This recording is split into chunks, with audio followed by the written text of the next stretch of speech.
Hi, everybody. Welcome back to Tracer Burnout. I'm Dan. And I'm Roger. And thanks for being here today. Quick update, a few admin points here. Thank you to everybody who donated to our fundraiser that we did with our brothers over at Heroes Harvest. Yep. We exceeded our fundraising goal, and we not only that, but we met and then exceeded it in less than 48 hours. So thank you to all the generous patrons who donated to that. If you missed it, no worries. We're going to do stuff like this from time to time. Yep. Partnering up with really great nonprofits who are in the veteran space, doing great stuff for the veterans out there. So thank you. Yes, thank you very, very much. Now, by the time this episode comes out, we will have been on 2 more podcasts, guests on 2 more podcasts where we get interviewed. Yes. The Angry Planet podcast, where those guys talk about all sorts of current events, geopolitical stuff, and even some historical oddities, like the Pentagon's plan to nuke the moon. They stepped down and allowed us to come onto their program. Yes, they were great. And the SOS podcast with Teresa Carpenter, who was great enough to help us out when we first started getting this idea rolling. She was very helpful in giving us some guidance and advice. Little mentorship very early on, which we're grateful for. Very, very early on. And so now she was even kind enough to talk to us again and have us on her show. Yep. So it's great. Perfect. So also, we'd like to give a shout out to our friends over at Beyond the Trek. They've asked us to shoot a very short video explaining their monthly workout. So they have partners, and every single month they'll ask them to provide, like a hero workout, maybe a CrossFit style workout, something like that. And they've asked us to do September. So by the time you see this, probably shortly thereafter, our workout will be ready to go. Yep. So keep an eye out for them. They're doing really great stuff over there. So stay tuned. Yes. And as you no doubt noticed, Roger has been posting all over social media how much I have enjoyed flavored coffee from Ariel Resupply. I would have never seen this coming. Mm-hmm. It's true. It is delicious. And I had the breakfast kitty this morning, the cinnamon roll flavored. Cinnamon roll, yes. Blown away. That was so good. I was expecting it to be good already. I would have never expected you to be a flavored coffee kind of guy. I'm really not. Yeah. But it's good. It is. It's really good. But anyway, this is, of course, can you guess? That's probably Spectre, because it looks like pitch. It is Spectre. Okay. Because Spectre is amazing. It's the dark roast. Yeah, it's very good. Dark roast. It's so good. Yeah. So good. But anyway. You can't go wrong. Ariel Resupply Coffee. Great coffee. Veteran-owned business. No nonsense. No gimmicks. Yeah. Just good coffee. Good price. Good stuff. Yeah. So, if you're interested and you need some caffeination, go on over to our website, tracerburnout.com, and you can hit the affiliate link, and it'll take you over there to ARC. Or you can go directly to arielresupplycoffee.com, and you can use our promo code TracerBurnout to get 10% off. So it helps us out, helps them out, helps you out by getting you caffeinated. Veterans helping veterans. That's right. Yeah. Good Perfect. stuff. As we speak, I have a 5-pound bag of Firewatch Jesus. on its way to my house now. Well,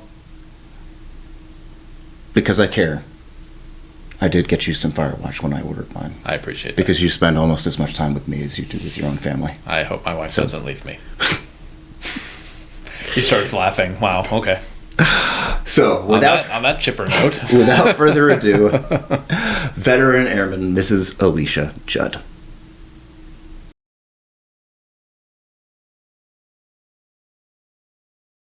Hi, Alecia. Thanks for joining us.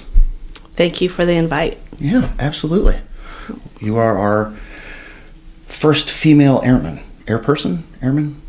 Airman. Airman? Okay. Yep. And then, of course, you brought Rosie the Riveter, the dog, with you. Yes. So if the audio listeners can hear a dog panting in the background, it's not Roger. If you hear panting, oh man, you beat me to the joke. It's not Roger. It's the dog.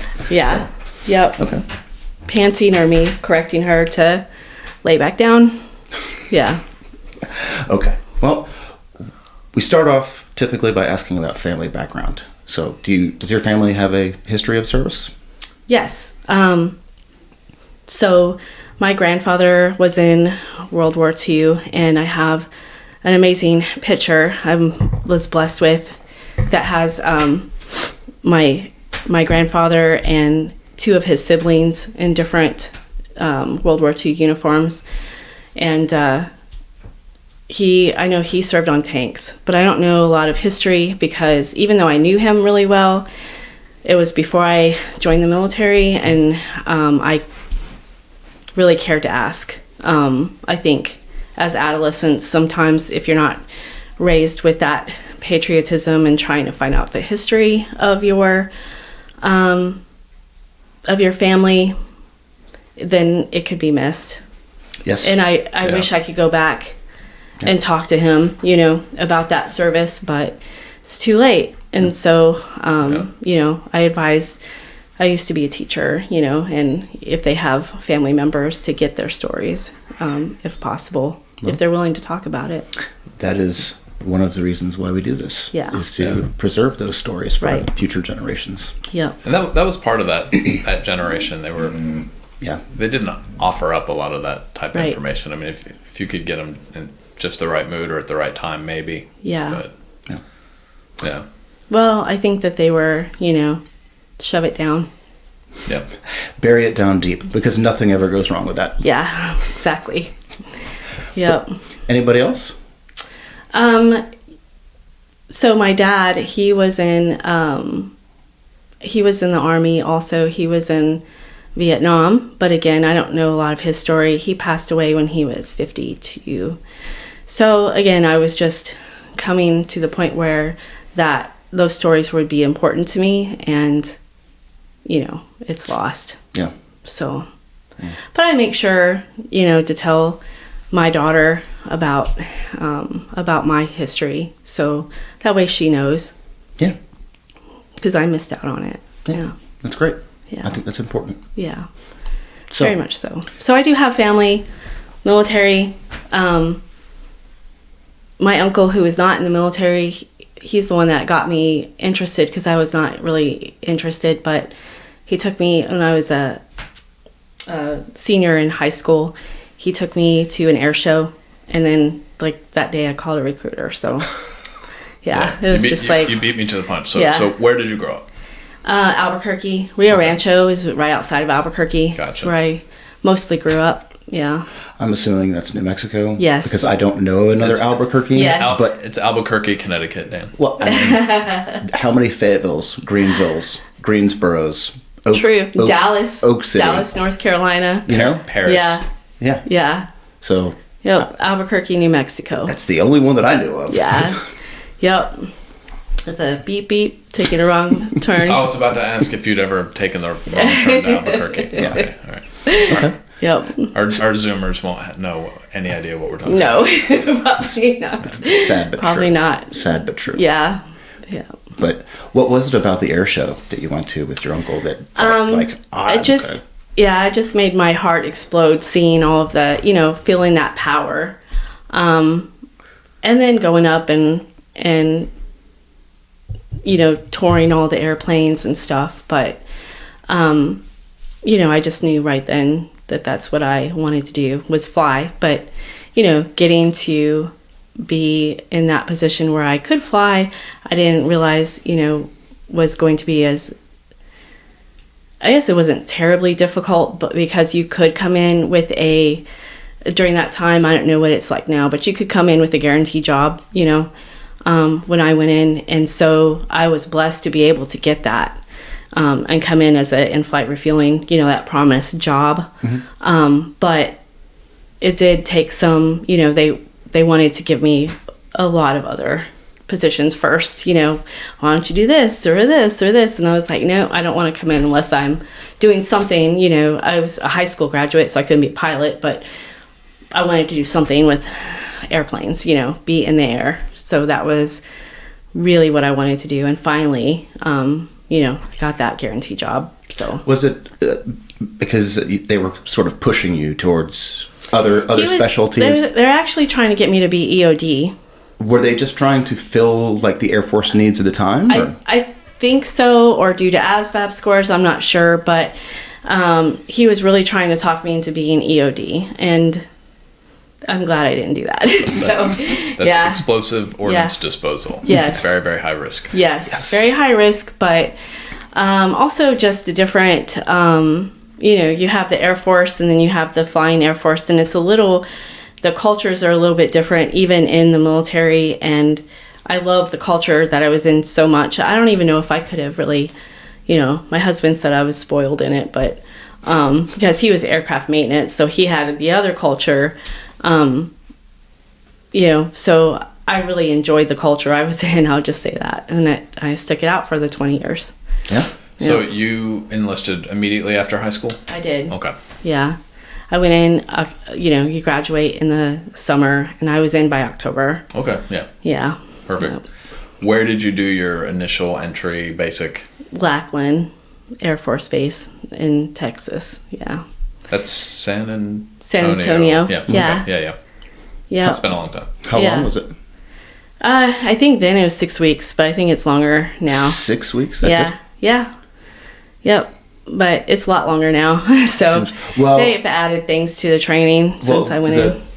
The 6 weeks was just your initial entry training, and then you went somewhere else for your specialty training. Correct. Okay, so I guess so 6 weeks isn't really that bad. The 6 weeks was just basic training, and then from there, I went to is a class called Enlisted Aircrew Qualification course, where that one was, I think it was maybe a month long, but it was just to test you.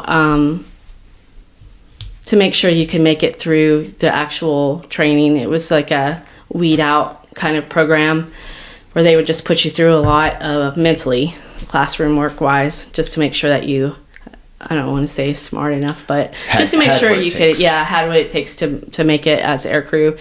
And then from there we went to survival school, which that's a whole other, Which one? At Fairchild Air Force Base. That's in Washington. Yeah. Yeah, I know where that is. Yeah, Good so times. went there in the middle of winter, which was awesome. But, did the survival school and then the escape evade part of that. And then from there, finally got to go to the actual school where I learned, the skills to be a boom operator. Okay. Well, I mean, that covers a very large period of time. So going back to it, you said that... basic training is only 6 weeks, and then you went to a more technical classroom environment where they pushed you with a lot of information to weed out the, I guess, less studious. Yeah. What for the basic training portion and the sort of classroom technical portion, what was the attrition rate like? I would say in my particular class, there was maybe 30 of us, and probably only maybe 5 or 10 were moved to different. That was a long time ago. It's hard to remember, but I think just maybe 5 or 10 of us, didn't make it through those two parts, and then they became like, they got jobs that were also good, but. Yeah. The people you went to your initial training with, that group of you also then went to the classroom environment together? No. Basic training, we have people from everywhere going to do all kinds of different things, going everywhere. Winds. Yeah, they go to the winds. But only people from your career path right. went to that classroom environment. Yeah, it was it was like for enlisted air crew. So it was, boom operators, and it was like flight engineers, and it was load masters. Makes sense. Yeah. So they taught you a lot of basic air stuff. Gave you tours of airplanes, like this is a rudder, whatever. From the top. This is the landing gear. It's just like some basic. This is an airplane. And you had to identify, certain parts of airplane and stuff. It was is for air crew, but it was, very, very basic, very broad aerospace engineering. Exactly, and how airplanes fly and all aerospace that. engineering 99. Yeah. So it was good, like not having any knowledge of it, just knowing I wanted to get up there. it was good for me. Do you have any particular memories from your basic, a drill instructor that you remember, just something wild and crazy that happened? Nothing wild and crazy. I do regret not being more studious, because I didn't know that they had, they have a ribbon for basic training, where you can, like, the top people get it, and I just...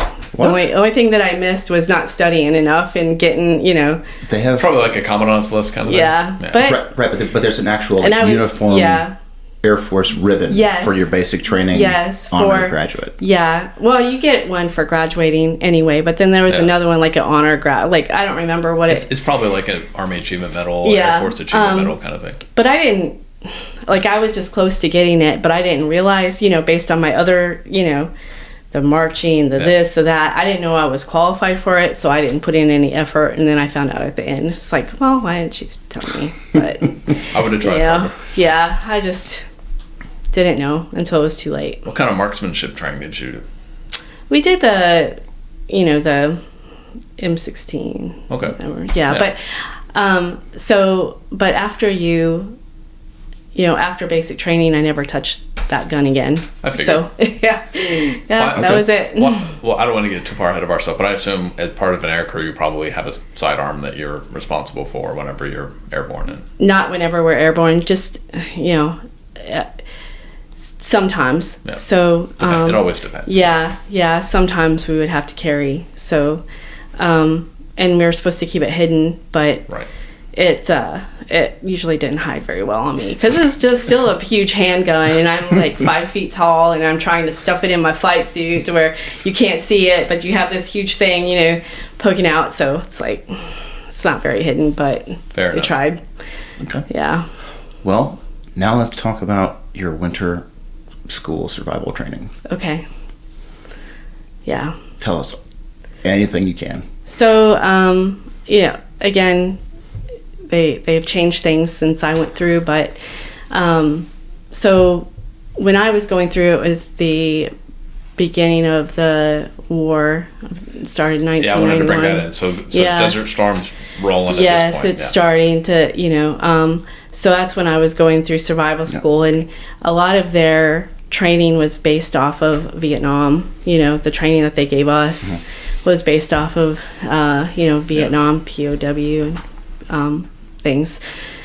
But when I was in, they had it on the news that first pilot, there was a pilot that was downed and was caught as a prisoner of war, and he came back, and he actually come to speak to us when we were in the classroom portion, which was, pretty amazing that we were able to have that opportunity. But so survival school, we went in,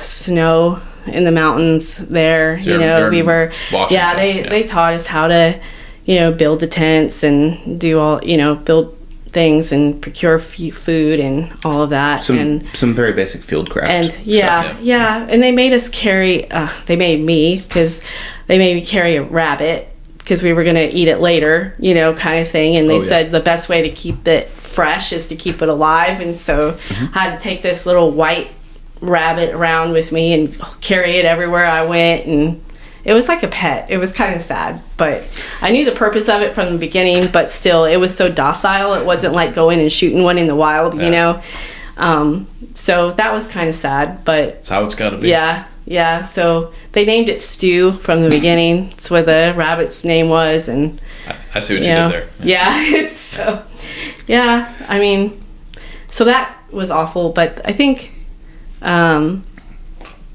you have to learn how to do that. So, The next time we talk to a Marine or a Coastie, we're going to have to ask about if they had rabbits. Yeah. Because you had a rabbit experience, and our last discussion with a Navy veteran, she had a rabbit experience too. Very, very different from yours. Very different from yours. That's a good callback. Thank you for that.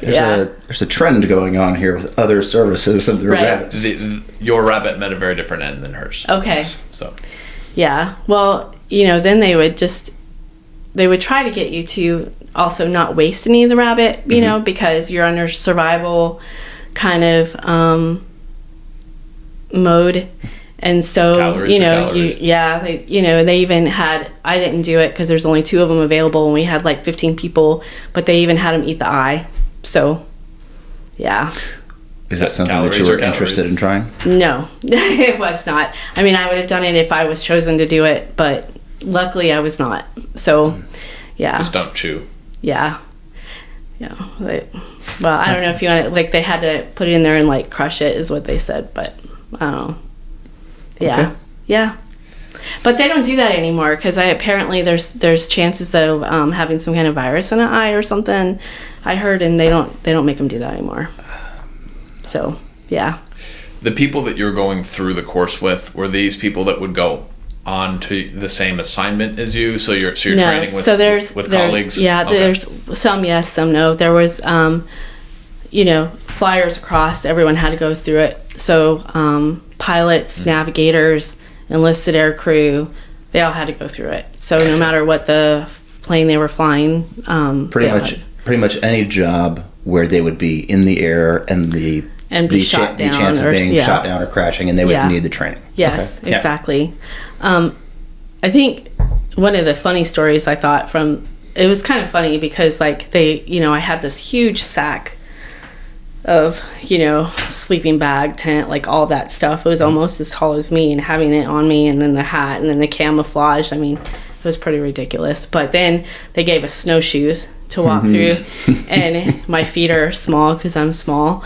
And I was just walking through the snow, and one of the snowshoes came off as I was putting my foot down, and my whole leg went through the snow. So I had one knee up to my ear and the whole other leg down into the snow. So that was fun, getting out of there. But, yeah. I've experienced that. Yes. But Dan does not have small feet. Yeah. I do not have small feet. Yeah. But there's a lot of snow in upstate New York. Yes. there Yeah. is. Yeah. I think all the snow is up there. Yeah. So, I mean, I'm sure it was very comical watching me try to get out of that situation. We call it the Because they want you to try to do it on your own, turtle because when you're on by your back. yourself. Yeah, exactly. Yeah. So, but it was really good. Like the whole experience is one of those things where at the end you have the best shower that you've had in your whole life and the best pizza you've had in your whole life, and you're just glad that it's over, but thankful you went through it because I mean it was really good training. I think the first shower I took at the conclusion of survival school was probably one of my best ones ever, and I probably spent half the time in the water picking ticks off of myself. So. Yeah, because you probably went through in the summer. I did. Yeah. And I was pulling ticks off of myself days later as well. Yeah. It's like it takes days to get all of them. Yeah. Okay. Well, a more pleasant topic. Yes. Or discussion point. How long was the survival school? I think that one was a month when I went through. Yeah. Because you had the classroom before then, and then you had the time in the woods, and then you went through SEER at the end. Mm-hmm. So. Okay. So you have completed, at this point, 3 different phases of training, and you still haven't even gotten to your... Exactly. To your actual... first, Well, not even the first duty station. You haven't actually gotten to learn your job yet. Right. Yeah. Yep. But that's where you're headed now after the completion of the survival training. Correct. So where did you go for this? I went to Castle Air Force Base, which was in California. It's not there anymore.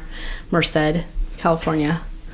That was an awesome base, but Where? closed it. Merced, California. Sorry, I'm unfamiliar with the area. Yeah. Where's that? Yeah, I couldn't tell you. So it's in California. North, central, south? I think it's more central, but I would have to kind of look at a map again. Like it was so long ago.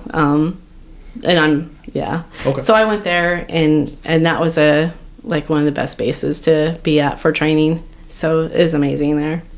Yeah. Yeah. So what did your training consist of? So they did lots of, classroom work, and then they put us in like these simulators where you got to do some air refueling simulators, and then of course the flying. So where we got to finally put everything that we learned in the classroom and in the simulator to work. It was pretty basic, but I met, friends that I would keep for life there. And because we didn't have Facebook and social media Oh, yeah. and Yeah. cell phone. We didn't have cell phones. So, once everybody kind of went to their own separate ways, then we were in our separate ways. Yeah, I mean, this would have been 1991 by now. Yeah. So Desert Storm I mean, is- email is gaining popularity, gaining traction at this point. Yeah. Still pretty niche. But yeah, Yeah. it is. Yeah. It is. So Yeah. yeah.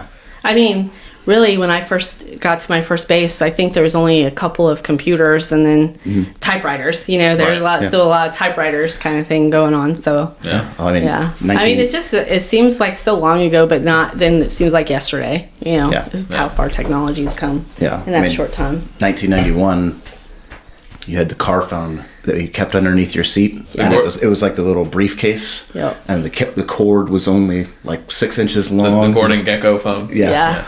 I mean, when we were doing alert and stuff at my first base, we had beepers. Yep. So, Yep. that was what we had. I remember those. So it's 1991. Desert Storm is basically in the rearview mirror at this point. What's going through your mind when you're going through a school after kind of going big picture? There's a war going on, or at least is over. Yeah. So we think it's the end of the Cold War. We're kind of on the bubble of something nobody really knows. Like, what's going through your mind as a student when you're going through all this? It kind of excited me to be in the place where I was at that time, because I really wanted to. I think we hadn't had to do that for a very long time prior to that, and so just to be able to be a part of it. Not that I'm excited about ever going to war, but if war is going to happen, then I was going to be a part of it, and that part made me excited, more patriotic, more, because you're just fresh out of basic training where they kind of drill all that into you, and you meet, you're with your comrades, and you have those relationships with people that I don't think anybody else besides military would ever experience. And then knowing that could be a possibility. Yeah. Was just an exciting time, I think. I wasn't nervous about it. I was excited about being able to have that opportunity to serve my country in need. So, Yeah, and serve your country in the less than 1% capacity. Yeah. right. So when you enlisted in October of 90, Yep. and we were still, I'm trying to remember the time frame, but I mean, yeah. Saddam had not yet invaded Kuwait. No, so you they were, yeah. You entered into a peacetime army, Yes. but then within months, Yes. it was a nation at war. Yes. Or, I'm sorry, And in conflict. yes. Yep. An overseas contingency Yep. operation. Yeah. I remember watching the news and seeing them, after they had invaded Kuwait, watching our guys, go through go over that line to, it was live action then. Yeah. Because you were in training while all this happened. Was there a shift in focus of the training? In the survival school there was. Yeah, in the survival school they were, and I don't have experience before I had the experience, right? Right. But I had heard that they were harsher on us going into war, knowing that we could be going into that war. Yeah. It made the survival school instructors more serious. And adds a little extra urgency. Yeah. A little less lenient with the Yes, grading? exactly. Yeah. I get it. Yeah. So, I can't say for sure. It's just what I heard, that they were a lot more strict with us. I'm just going joking through. around. I just know every school I've ever been to, I was told it's much harder before. Yeah. You got, Yeah. This is the easiest. That's class. why I say because my experience was my experience. Yeah. I can't say what happened to me before, or what happened to others before. Right.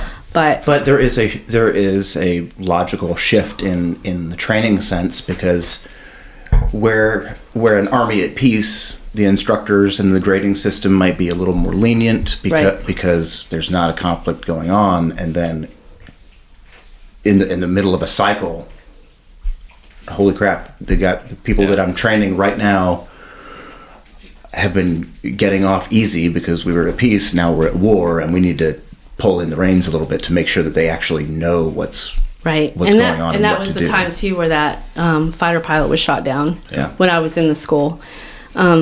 But when I was going through the SEER portion, which is the survival, evasion, Escape and evasion. Yeah. Escape and So when I was going through resist, that, yeah. when I was going through that portion, that's when the fighter pilot was shot down. So, but the best part of that whole SEER was they would lock people up in these little boxes, you know. But I was so short, I felt so comfortable in there. Like I just crossed my legs and leaned over and took a nap. I mean, for others it was torture, but for me it was like a break. So, yeah, That's not fair. Isolation. I know. Isolation was my favorite. yeah, that was like a really nice break for me being locked up in that little box. So, yep. Okay, so how long was your training in California where you actually learned your specialty? I think that one, I'm trying to remember exactly, but I think it was maybe 4 months long. Yeah, it wasn't terrible. So, but then I went, I was raised in New Mexico, where it's a warmer climate there. Going to Texas, like all these warmer climates, and then my first base, Minot, North Dakota. Oh, Minot. Oof. Yeah. I've heard wonderful things. So, Yeah. so as you're winding down your specialty training, do Yeah. you get any say whatsoever in your duty assignment? I mean, at they all? have you sign up a wish list, but I didn't get any. Yeah, I didn't give them on my it's wish list. it's the illusion all- of choice. Yeah, it's Air Force needs first, right? Right. So Well, how large is your? I mean, because everybody thinks of the Air Force and it's just planes, right? But that's only a portion of the Air Force. oh yeah, And I imagine there are probably far more pilots than there are in-flight refuelers. yeah, So you are part of a even smaller group. right. So I would think that they would need you pretty much everywhere. Yeah. Yeah, and there was a lot more, when I first went in, there was a lot more air refueling bases because we were still in the Cold War, even though Iraq had already happened, and it wasn't long before I flew. Like I got to my base and we went to the desert, but in support of that, it didn't take very long for that to happen. But there was a lot of air refueling bases, and then they've consolidated all of those Okay. since then. Yeah, so, after Desert Storm was when the RIF, the after reduction in force. and after the Cold War. Right. The peace then- dividend. Yeah. So then they kind of, re-shifted everything. Yeah, well, I mean, that and then the BRAC is a constant. Yes. So the base realignment and consolidation. Yeah. So, I mean, there was a lot of people that were offered the opportunity to retire early and took that during that time. Yeah. yeah. So, lost a lot of good people. And then Right. I think what the idea is that the war was going to be over, and it never, because they got rid of a lot of people, and then, we need a lot of people. Yep. So, The ebb and flow. yeah. Yeah. It's the great, there's always an interwar period, and Yeah. it's always because there's always another war. So Yeah. we have to keep relearning this lesson. I tell people that I feel like we're still in Desert Storm. It's just different names, I mean, we're still over there. Yeah. Goes from Desert Storm to Desert Fox to Desert whatever. I mean, there's been a plethora of different operations I've been a part of that begin with desert. I can't even begin, but I mean, it's in the same places, refueling the same airplanes, supporting the same mission, but just different titles along the way. But I mean, it's So still. you're telling me that the planning group is really unoriginal Yeah. with the naming? Yeah. So, yeah. It's just different names for the same thing is what I felt like, so. And as a reason I'm not in New Mexico right now, because it's brown there. And I got so tired of seeing brown, I wanted to see some green. But it's one of the reasons I landed in North Carolina to retire instead of my, where I grew up in New Mexico, because it's brown there. People put rock in their front yard, because it's brown. But, just reminded me too much. Like, literally coming back from the desert, flying, sometimes you'd get a headache from all the color coming back. I've experienced that. Yeah, the dirt's brown, the buildings are brown, the cars are brown, it's just everything. And then all the color coming back with the greens, and it's beautiful, but sometimes people are like, oh, I can't see. Okay, well, going back to Minot. Okay. Going back to Minot. Yeah. So by the time you got there, this is your first duty station, and you've already been in service for a year? Yeah, about that. About that? And 4 different training locations? Yep. Was there something different about showing up at, because you had gone from basic training to the classroom to survival, and from survival to another classroom, and then now you're finally going to your first duty station where you're going to be for more than a few weeks or a few months. Was there something different about that? Yeah, freedom. Freedom was like the biggest thing, because now you're kind of, especially being aircrew, I'm sure it's not the same across every career field in the Air Force, but aircrew, you're kind of like just let go. And you have to do your training, you have to show up for flights, you have to, continue on with your responsibilities, but you're in a dorm. And also at that time, and I know that it's changed since then, but at that time they had like the NCO clubs and all that. And even though I was still 19 years old, you were allowed to drink on base. So the reason, not all bases you were allowed to do that, but and it was only beer and like wine coolers, but we were allowed to drink on base because people would drive up to Canada, drink, and then try to drive back. Go get stupid in Canada. Yeah. Yes. Yep. And then drive back. Do you know anything about that, Dan? Yeah. I have never done that. Never, ever, ever. Even though Canada is only 20 to 30 minutes away from Fort Drum. Yeah. So Maybe they allowed us to drink in the clubs on base. So yeah. And I don't know, it's just freedom. And then once you like, we'll do a couple stupid things and then you come back out and then you're back to normal. But you're going through all the training school where they have that tight grip on you, and then all of a sudden you're free to do whatever. But so you kind of go wild a little bit. Yeah, a little bit. But I mean, I wasn't terrible. But there was a lot of living in the dorms at 19 and being free from the tyranny of all the training. Kind of has you let loose a little bit, but then you just bring it back in. It doesn't take long. Well, I mean, basically, you were in grow up. You were in a force-fed, mandated education program, lockdown education program for about a year. Yeah. So there's some steam to blow off. Yes. Yep. Yeah. Yeah. But it was good. I came in. I was at the end of the Cold War, so we were still sitting alert and all that.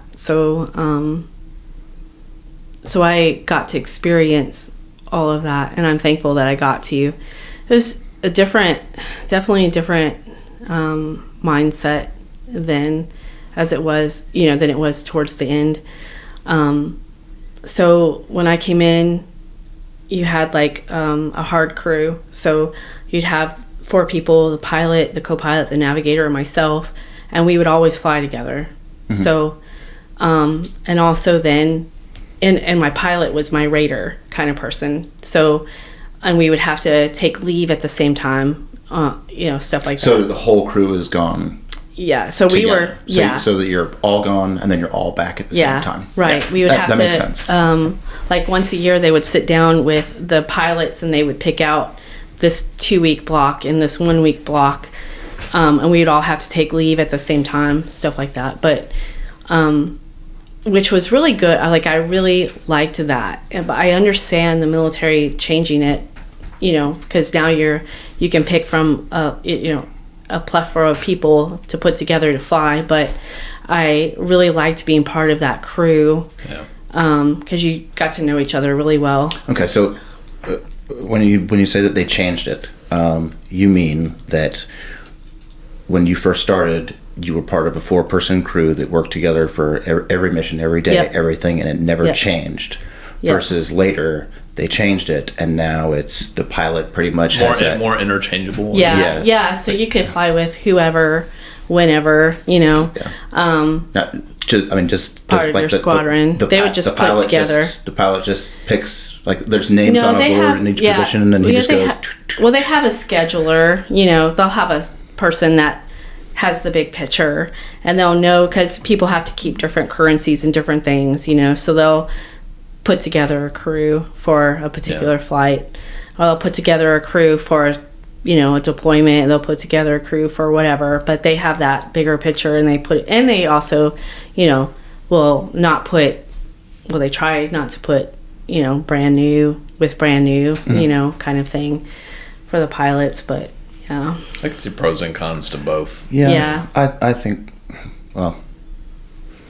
everybody will get on your nerves after a while, right? So yeah, I guess if you're with a good crew, then it's good. A blessing. But if you're not with a good crew, then you'll. Life sucks for you. But when you first got to Minot and you started actually doing refueling operations, was there a senior in-flight refueler that was sort of monitoring over you and making sure that you Yeah, in the beginning, they have a training within the squadron. They'll have a training unit in there, and so they'll fly with you a few times just to make sure that you're good. And then, of course, you have an evaluation every year, and you would have sometimes they would do a surprise evaluation, so where they wouldn't. It's called no notice.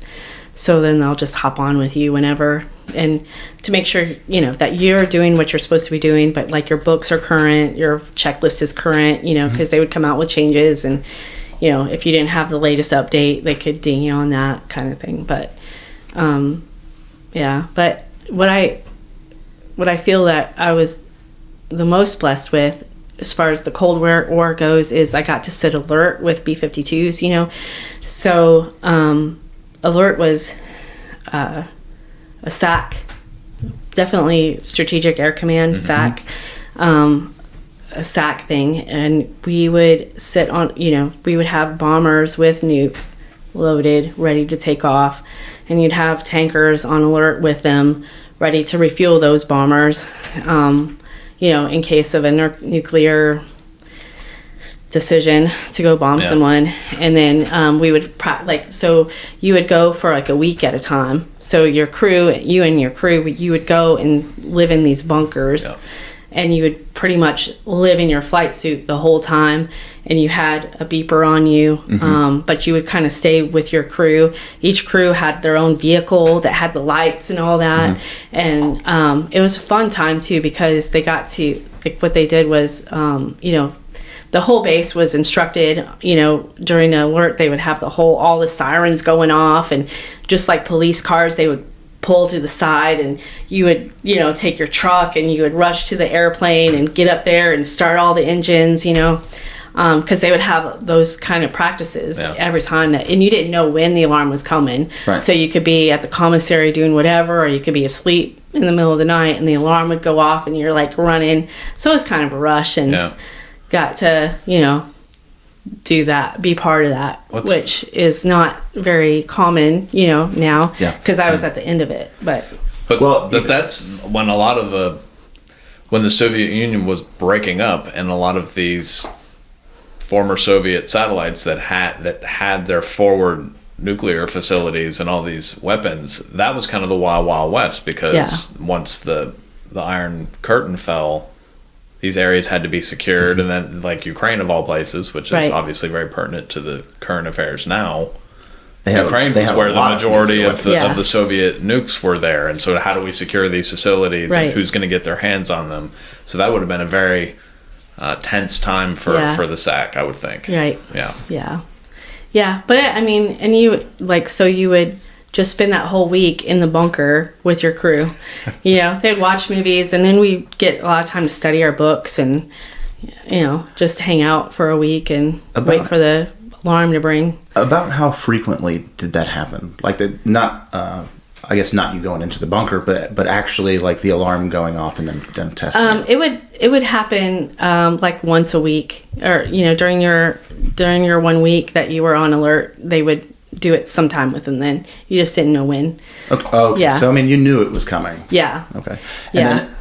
then I guess then after your alert, did that end that week in the bunker early, or did you? No, we would still stay. You still did the full week? Yeah, we would still, because it was alive. Yeah. Even though we had the practice run, it was still, we were on alert for Yeah. that nuclear thing. We were ready. You were doing that rotation no matter what, no matter if it happened on the first day. Yeah, because it's not a practice. It wasn't. Great It wasn't job, practice. everyone. It was a real. We practiced, but we're sitting there for real on alert in case of like they had real nukes on there. You know. It's like, great job, everyone. Now back to work. Yeah, exactly. Yeah. So I mean, it was for like we were ready to go. Very cool. Yeah, everything like the airplane was ready. We just had to basically get in there, fight. You know how you do your checklist. You walk around. You do all like we didn't have to do any of that. The airplane's ready. You just have to start her up and go. So, yeah. Did you ever like just stand there looking at one of the nukes and just go, Yeah. "This could wipe out everything," and you're standing right next to it? Well, funny story. So, I didn't really do that, but when I was brand new at Minot, they also had there were like silos and stuff there at Minot. Yeah. So, but anyway, so I'm driving along and on the base, and there's a big truck there was a nuke on it, right? And there's police in front, there's police in back, but I don't know, I really wasn't thinking. I'm still like 19 years old or whatever. But there was a big gap in between, and I just pulled right in. So I didn't stay in that position for very long because I got pulled over. I was going to say, the police just let that happen? No, Not so much. Yeah. So I was like, well, I'll just pull, but no, you don't break that line. So I found out fast not to do that. Dan wants to know if you ever did a Dr. Strangelove on any of the nukes. Yeah, on alert, we watched Dr. Strangelove. That was a favorite among the crews to watch that, and him riding on that bomb with the cowboy hat. Woo, yeah. I love that movie. I mean, it's ridiculous, but it is. But it's still a good movie. It's definitely a SAC movie. Yeah. Yep. Definitely a SAC movie for sure. A little close to home. Yeah. Yep. Okay. Well, what other kind of airframes did you have up there that you were at least either responsible for or tangentially responsible for? Well, I've refueled everything. I even got to refuel SR when they were the SR-71s when they were they didn't last for very long, but those planes while they were cool. Yeah. They looked so slick, man. Yeah. It's a Blackbird, right? Yeah. So I got to refuel those too once those came along. So I've got to refuel pretty much everything that is out there that's refuelable. Is there I would expect there's at least some difference in operation depending on what you're refueling. Of course, yeah. But from the refueler standpoint, from your standpoint, are all the refueling planes the same? No.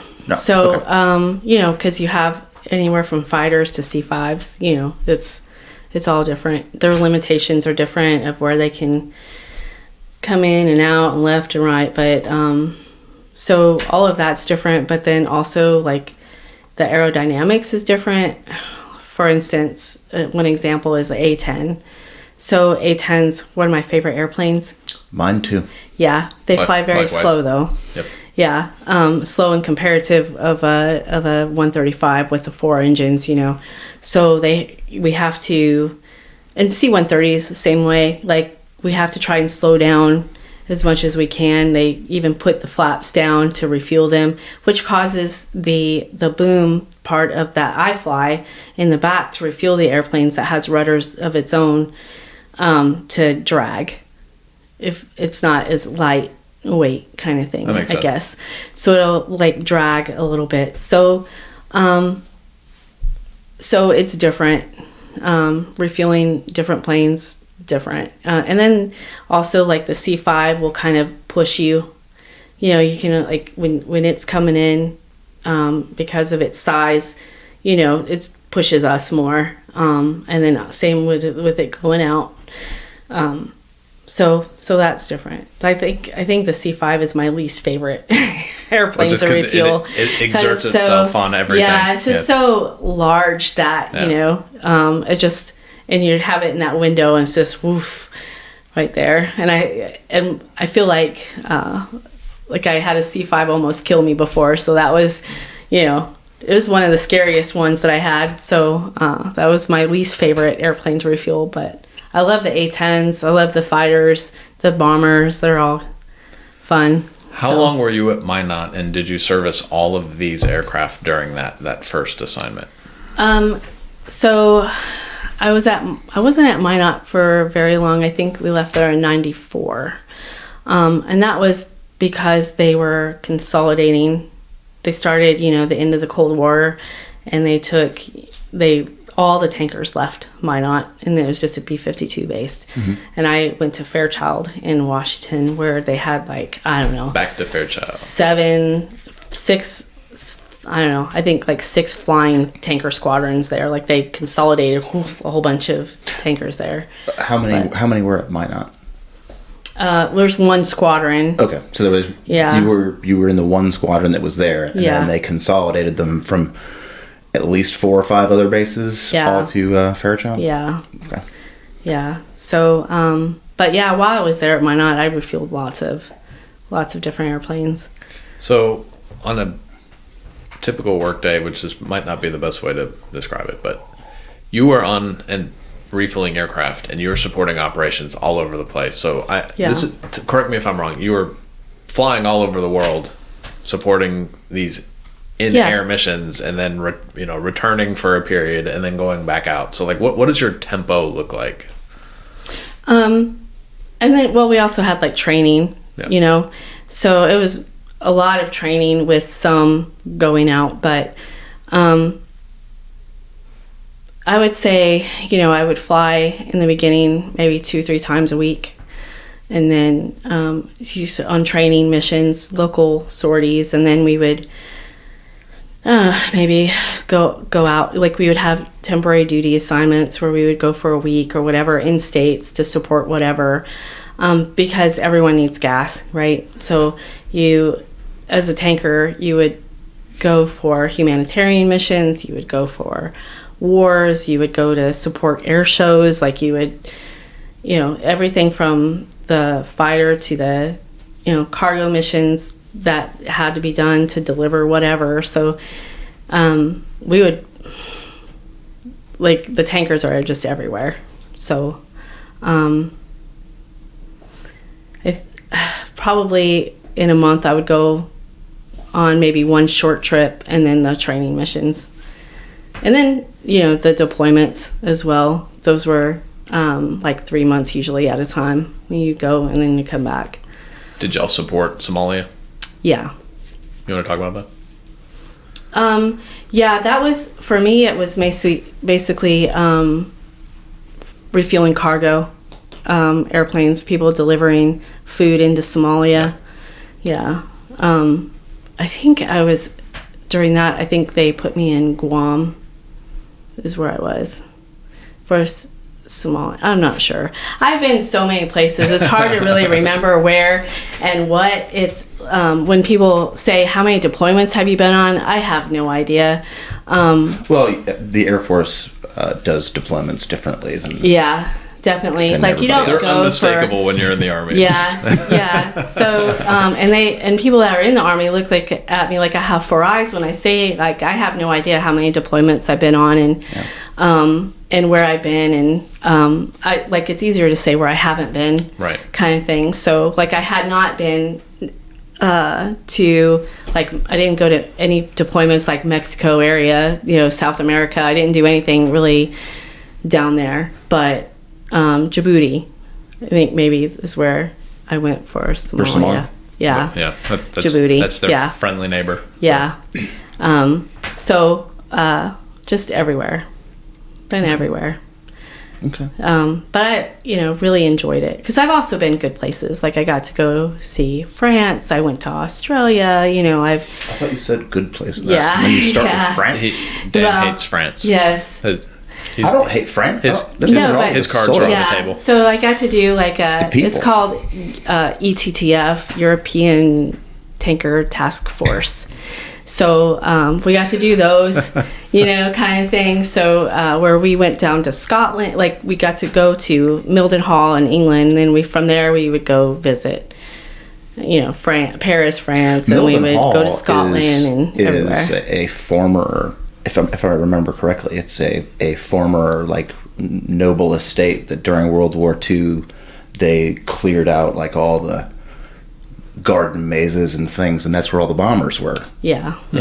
Interesting. Yeah. Actually, I think that's where the American Volunteer Force was before America was technically in the war. I think that's where they started. Was In in Mildenhall? I think so. Yeah. Are you telling me that we were supporting the war effort? When we were telling the Third Reich that we were neutral? There's the Flying Tigers that were over there fighting Japan Claire in Chennault. China as well. That's right. So, Yeah, and I know that there was also women that went over there to fly. So, yeah. Yeah. They were because they weren't taking allowed what to they could fly. get. Yeah, they wouldn't allow them to fly during that. Initially, but then they brought them in, the WASP. So, yeah, I have a lot of respect for that era and those women. So Yeah, that's what this is. So that's their patch.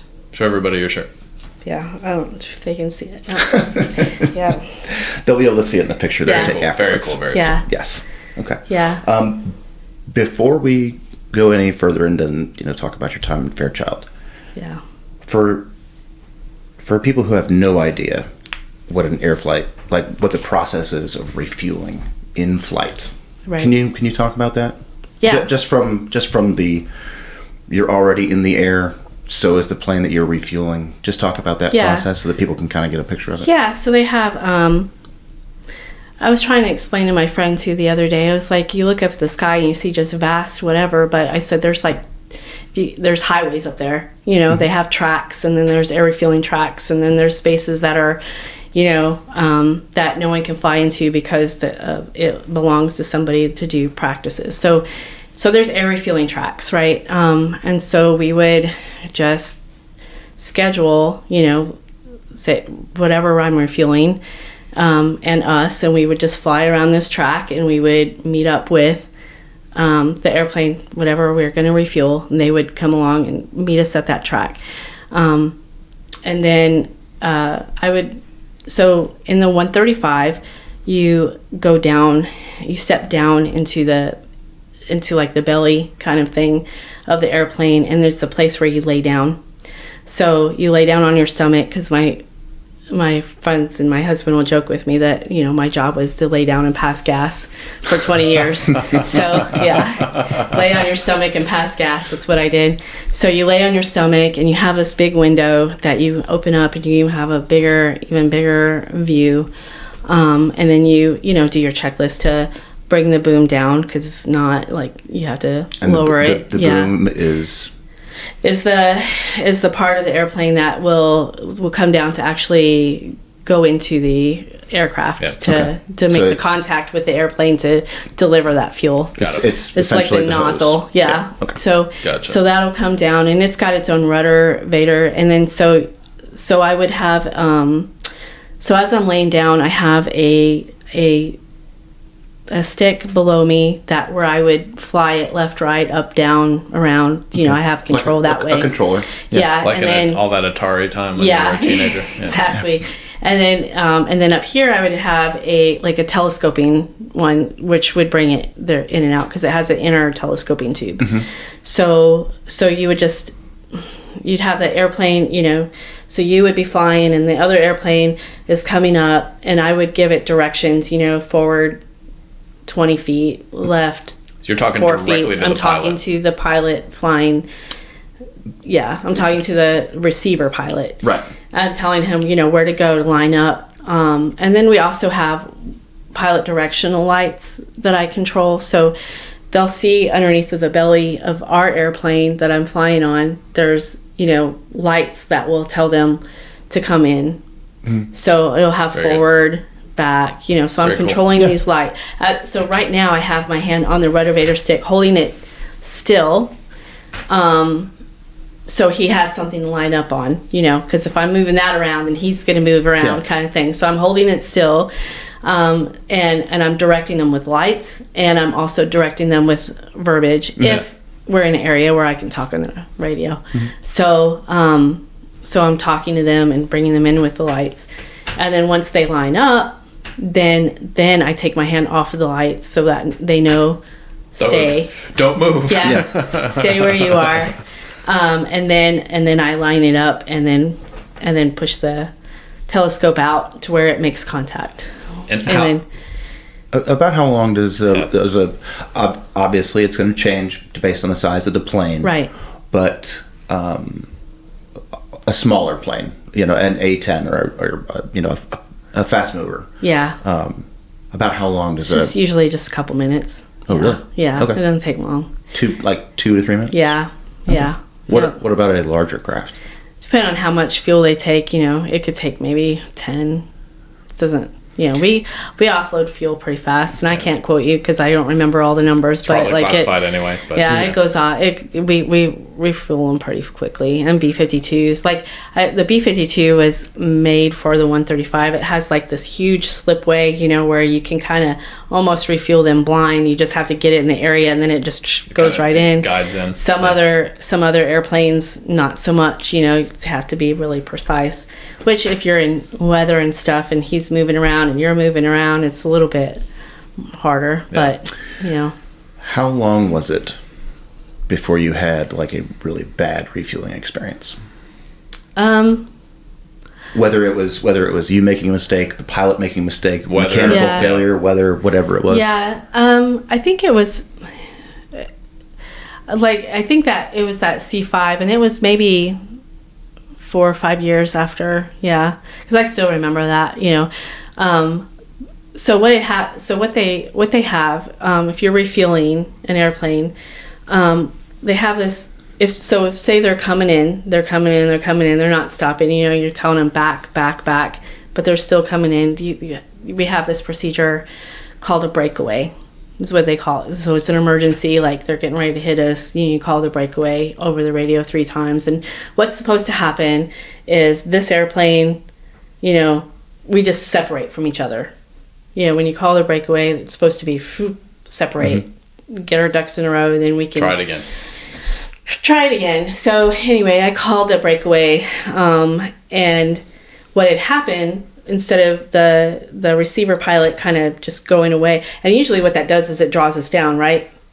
So when aerodynamics, Right, if you can right. imagine, Yeah. like this, you're flying and then they go down, They and you go. they steal your air. It will suck us down a little Yeah. bit. Yep. So that's kind of what happened. But the C5, it kind of dove in, and then we go, you know. So I just see this tail. I know you see the size of a C5 tail. Yeah. It's really big. massive, yeah. It's massive. Like I got to climb up in the C5 once, and look out over the top of the tail. They have a hatch up there. Yeah. It's kind of cool. But yeah, I just seen this huge tail coming right towards towards you. me. Yeah. And it really like jerked our airplane a lot, where I hit like the top, you know, Yeah. of the thing, and I didn't know, but like my navigator said that he was calling me on the radio for a while just to make sure I was okay, and I was like not responding. I don't remember that. Like Out cold? Yeah, no, I wasn't out, but like I don't know. I just kind of lost some time there. Like I wasn't knocked out. I didn't have any hits on the brain, like none of that, but I just blacked out somehow. Like I don't remember him calling me where he was getting ready to come up, you know, and go back there and check on me, but then I was like, yeah, what? I don't remember him calling me before that. So, yeah. But that was like probably one of the scariest. And by that point, you said you'd already been in service for 4 to 5 years. Yeah. So, okay. So you were a non-commissioned officer by this point? Yeah. Yeah. Maybe yes. a junior NCO? Yeah. Yep. So, and it, you know, it didn't scare me enough to never do it again, but it certainly made me on edge whenever I refueled those. Hate C5s. The C5s, yeah. Never liked refueling the C5s. Like when that was on the schedule, I was just like, oh, dread. You know, just went through my whole body. But, you know, I still sucked it up and went and did it. But okay. Well, not to look forward to. Well, we'll go ahead and get into your time at Fairchild next. Okay. But let's take a break. Yeah, let's take a quick break. All right. Sounds good.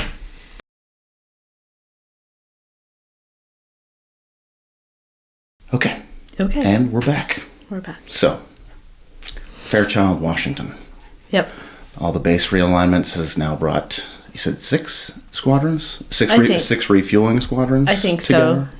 I was trying to remember. It could be like 5 or 6, but there's a lot of tankers there. Well, I mean, you came from just one squadron, and right. now there's multiple. Yes. So 5 or 6, I mean, it's still a big difference. Yeah. So how did that change, I guess, like the operations tempo of your schedule? It changed a lot because we went from, I came in, and when that happened, it's just a big change for the military, at least the Air Force as a whole, because we went from SAC, MAC, and TAC. Now we're AMC. So now the tankers... AMC is? Air Mobility Command. Okay. So now we're instead of being attached to the bombers in SAC, where we would go, you know, we're on a nuclear type mission. Now we're part of the Mobility Command, which was all the cargo airplanes. So we moved from,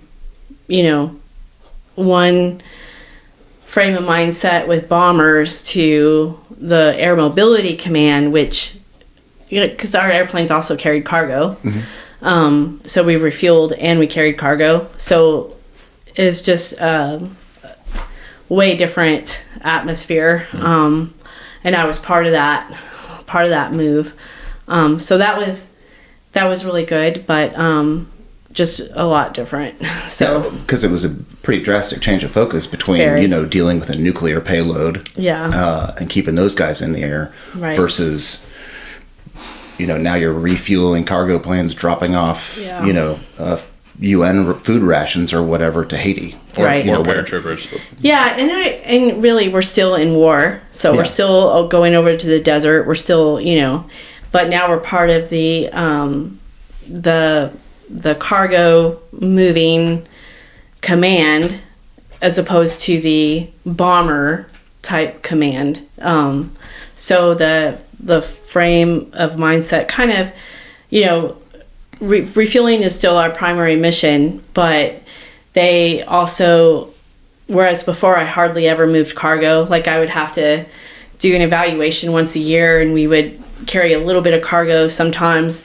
Now we would also do cargo missions where we may not refuel anything, but we would carry 6 pallets from here to there. They've used us more as cargo than we had been done before. Okay. So versus before, like refueling was your primary focus, and now it was both. I would say it was, you know, about 50-50. Yeah, cargo and fuel. Yeah. Okay. I mean, a lot of missions we would do both, but that's still a big change. Yeah. So I mean, going from 100% fueling to 50-50 fuel and cargo, that's drastic. Yeah. So I mean, we would still do our training missions where we would, you know, refuel. I mean, we wouldn't do cargo training, but because we weren't like airdrop or any, there's other airplanes and frames, they will do cargo just for training, but ours were always like, we need to move this from here to there. So they would send us on those kind of missions as well. You guys were doing ground to ground transport? Yeah, we would do that. It's because the airplane, the 135 carries 6 pallets, which is pretty significant. But so, no airdrop? No, we didn't have any hatches. And I don't know I don't know much about airdrop, but I imagine you have to kind of go pretty slow, like a 130. I mean, you're basically above tick above stall speed when you're doing that. Yeah. And I mean, you're just sliding it off the back. Right. So. Yeah. Okay. Yeah. So no, but yeah, we would be used for that. I mean, they kind of opened their eyes, like, oh, this airplane also carries cargo, so let's include them, on those kind of things too. So, yeah. But then also during that time, because before, we have the wooden floor in the airplane, and we would put cargo in there and tie them down use tie down straps and tie them down. And we had these things throughout the floor where you could put a ring in to tie it down. So it was mostly that, but then they came up with a rolling system for the 135 around that time. I know well. So yeah, that's when we started to take pallets on, and that's when they really wanted to use us for both, is when we could start carrying those pallets. Yeah. So we would fasten the system onto the floor to where they could just roll pallets back there. Yeah. Now, was that them changing your mission to being a 50-50 fuel and cargo? Was that to evenly distribute the workload across all of the squadrons, or was that to increase the capacity of what everybody could do? I think it was to increase the capacity, because they kind of go into the Air Mobility Command. It just gave them another resource to use it for passengers and cargo. Okay. Whereas before we were solely focused on this bomber carrying this nuke and refueling that one airplane mainly. The B-52. Now, they were using the full capacity of our airplane. So, okay. Yeah. With the change of focus like that, did you have to do any sort of, because your primary focus had been all fueling, all refueling. Yeah.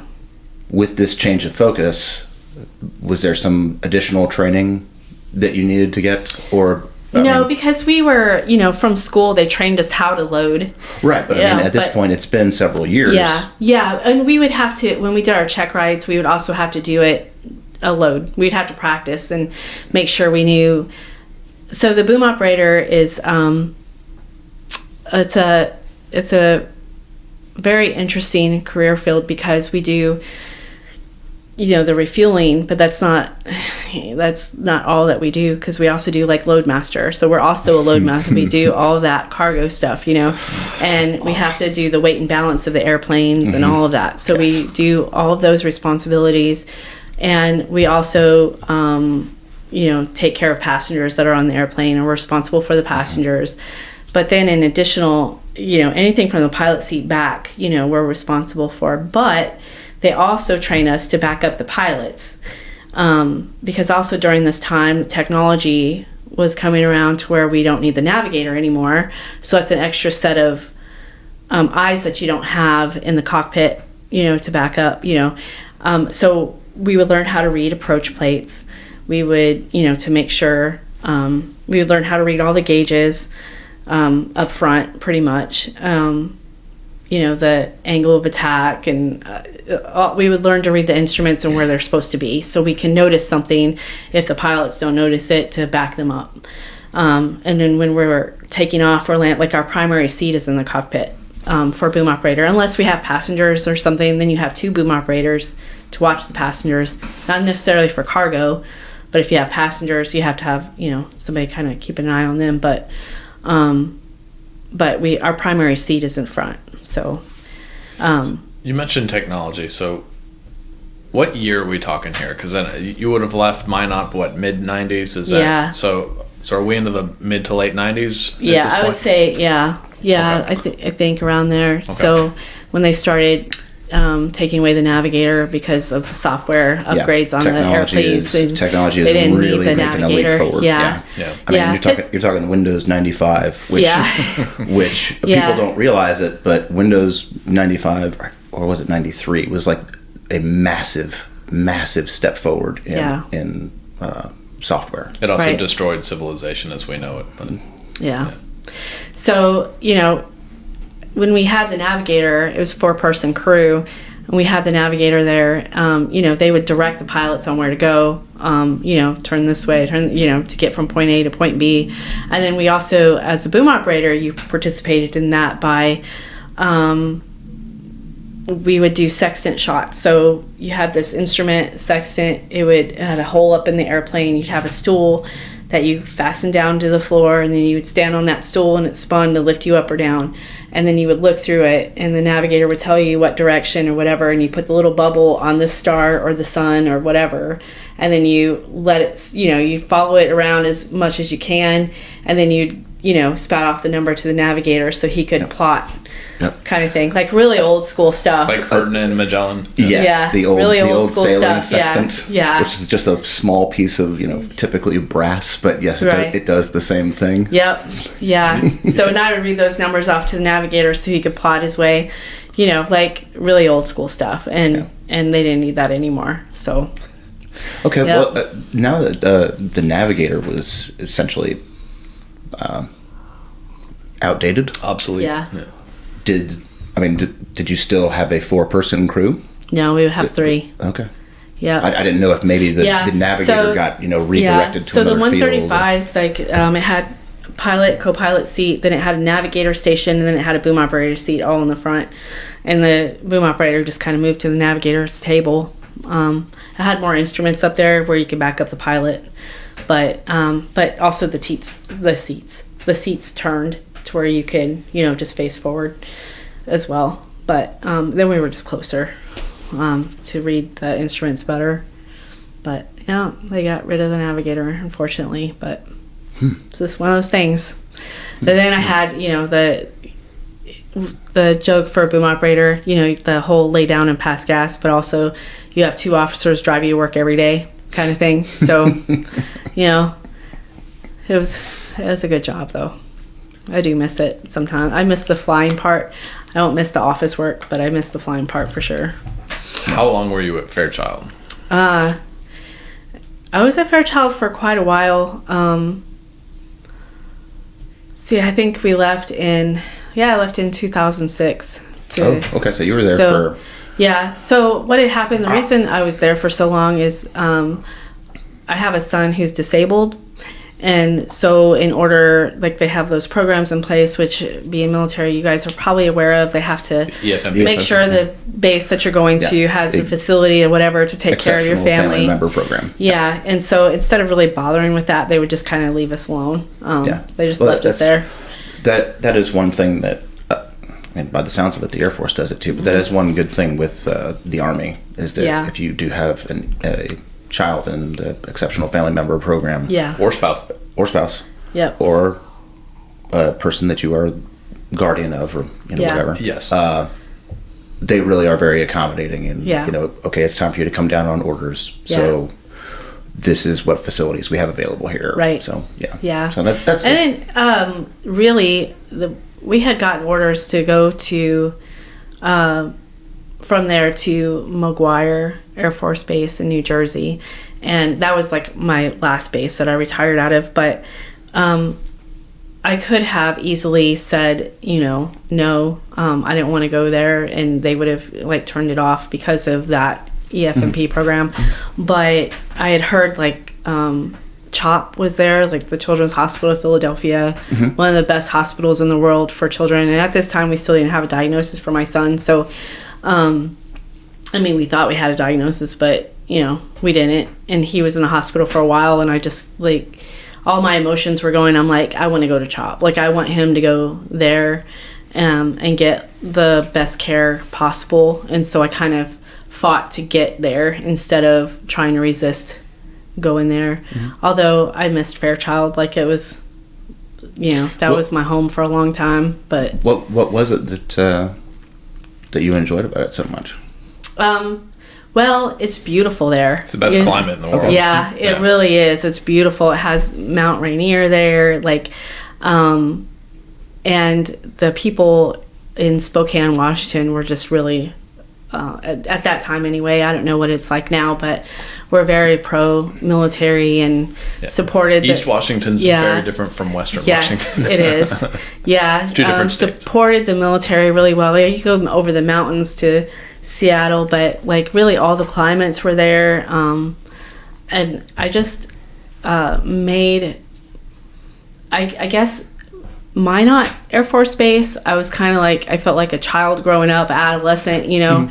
And when I got to Fairchild, I was coming into my own, where, you know, I was becoming that leader and growing up. And, you know, like I said, they closed the tankers from Minot, moved a whole bunch to Fairchild, but part of that was opening up brand new squadrons. So I was the first one in this brand new squadron, and I got to kind of show my skills and become grow up into the boom operator field, you know. And I got to, you know, go to instructor school. I got to become an evaluator. I worked in all these different capacities, and then I had the opportunity to stand up the flight training school there for advanced aviators, kind of like the Top Gun for tankers, and I was asked to be part of that when they stood up that school. So that's what I really loved about it. And then the mentorship that I got from a couple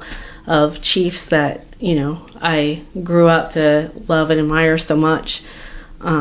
So it was hard to leave there, because that's where I kind of got my wings, so to speak, you know, and developed most of my skills and became really great. And then but I just, you know, when we got the orders, I really was in a stressful time because of my son Brandon, and trying to figure out what was going on with him, that I was just ready to take him to what I heard was, you know, the place to go for kids. Yeah. Well, parents make all sorts of sacrifices for their kids, right? Yeah.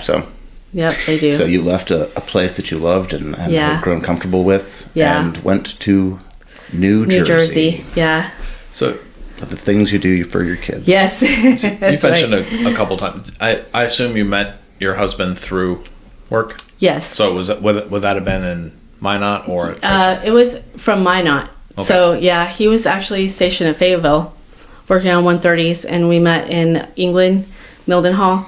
We met there, and he, you know, we got married really quick. So, and he went to Minot with me, and then Fairchild, and then McGuire. So, yep, we met at the Galaxy Club in Mildenhall. I don't know if you've heard of that, but it's, I'm sure there's some history there. Yeah, there's some history there, but, you know, you'd go there, you know, it was a hopping club for England, and you would show up there, and there'd be, you know, women with their overnight bags by the door while trying to get in. So, yeah. Sounds like your kind of place, Dan. Yeah. Everybody's looking to come to the big PX. Yeah. Yep. So, yep, that's where I met him, and, you know, we'll be married over 30 years now, so. Congratulations. Yeah, thank you. Yep. That is a long time. It is. It is. But all right, so you go out to McGuire. Yep. And did your son actually get into he did. the shop? Yeah, he did. And he was getting really good school. He was in a really good school there. It's just different in McGuire. Or in New Jersey, I should say. But in New Jersey, they have separate schools for people that are disabled, which was good in a way. They threw a lot of money at it. So it had a swimming pool for therapy, and it had like all these different programs and facilities and equipment. Like they had one room where they would teach him how to do laundry, and they would teach him how to cook. Like they had a lot of really good money in those schools, and it was really good for him. So I don't want to downplay that at all, but also the part that was missing is the inclusion, you know? Yeah. So so where other states, they're integrated into the other schools, but they say it's inclusion, but it's not inclusion, you know, a lot of schools. So they'll have like their own separate room. I don't know. I just think there's a better way, but that doesn't really have anything to do with military per se, but well, I mean, it's your family, and family members serve just as much as the service member. Yeah, it's sure just does. in a different capacity. Yeah, but. it breaks my heart when they say it's inclusion, but no one really sees them except to eat lunch with, in the cafeteria. Well, and they're not really included. They're just, and there's not enough money into the programs that they have in other states too. So New Jersey was very good. I mean, it had all of the resources and equipment and everything for good therapy and good education. It was missing the inclusion. In other states that we've been in, they're included, but less resources. Yeah, less resources. Pros and cons to everything, right? Yeah, definitely. I think it's not only good for the kids that are disabled for inclusion, but everyone else, I had seen a meme which I, kind of opened my eyes to it. Instead of teaching your child to say don't stare, teach them to say hello, to a child that's disabled, and having them around, makes them more comfortable. So... Yeah, I get that. Because you just don't, you don't blame anyone, but they don't know what they don't know. And if it looks different, they're going to look at it, what is that? Because he's in a wheelchair and stuff, Yeah. So, okay, well, I mean, you got, at the time that you moved out to New Jersey, you were at about 16 years thereabouts? Yeah. And you went to McGuire specifically so that you could take your son to the Philadelphia hospital. Right. I'm not familiar with Air Force Base locations for the most part. So how far was it from McGuire to the job? Not far at all. It was less than an hour. Okay, so that's pretty. So it's not. Yeah. It's not like it was in southern New Jersey, and yes, you would obviously be closer to them than you would have been in Washington State, but it wasn't burdensome. Right. Okay. Yeah. That's good. Yep. How? And I mean, this would go back to your time in Washington as well, but how, I guess, accommodating is not really, well, maybe it is. How accommodating was the Air Force to your family needs and how that impacted your professional life? Yeah, they were very accommodating. So, I grew up with my grandma mostly. But so my kind of going off subject, but hopefully it'll make sense. So my grandmother, unfortunately, like her first husband was abusive, so she had left him. But then her second husband passed away, and her third husband passed away. But each time she was like left with nothing. And then when her final husband had passed away, she had to move in with my uncle because she didn't have any resources really of her own. Like when she was trying to live on her own, she had to decide to pay the heating bill or to have peanut butter sandwiches for the week, kind of thing. So she struggled financially, and I always wanted to be self-sufficient in that way. So I really my goal was to retire from the military so that no matter what, I would have resources. Some income. Yeah. So it was difficult to say the least, though, when you have a disabled child and you're deploying all the time. I was very blessed to have a really good friend there who was able to take care of Brandon, just in case kind of thing. But the Air Force was so great to us, as far as they like my husband would deploy and come home, and then I would deploy and come home, like where someone was always home. There was always one of the parents at home. Yeah. Okay. So they were very, very accommodating to that.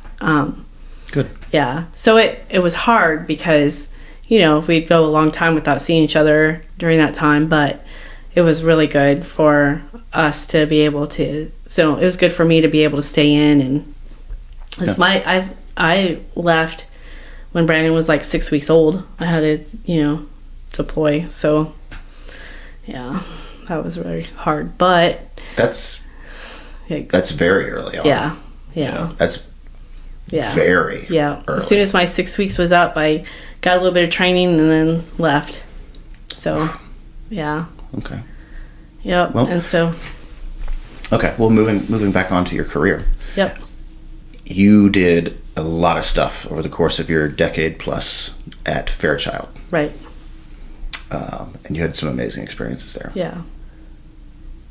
You PCS to McGuire for your family, but Yeah. obviously you're still in service. Yeah. What was different about McGuire, Well, professionally speaking? yeah. So, basically it's like starting over, you know? But I was more family focused, but the leadership there, you know, it's starting over where they don't know you, you know, they can read your record or whatever, but Yeah. you know, but they don't know you. And trying to balance everything with, I didn't really think about, at Fairchild I was well respected, you know, and if I said I needed to go take care of something, like they were very lenient on letting me do whatever it was that I needed to do to take care of family, because they knew that I would come through on my job Well, responsibilities. you'd been there But- so long and done so many different Yeah. things that Yeah. your chain of command and your peers all knew the things that you'd done. Yeah, so I was well respected there. They had firsthand experience of everything that you'd done. Yeah. Yeah, so going to the new place, you know, you're just the new person, and so that was,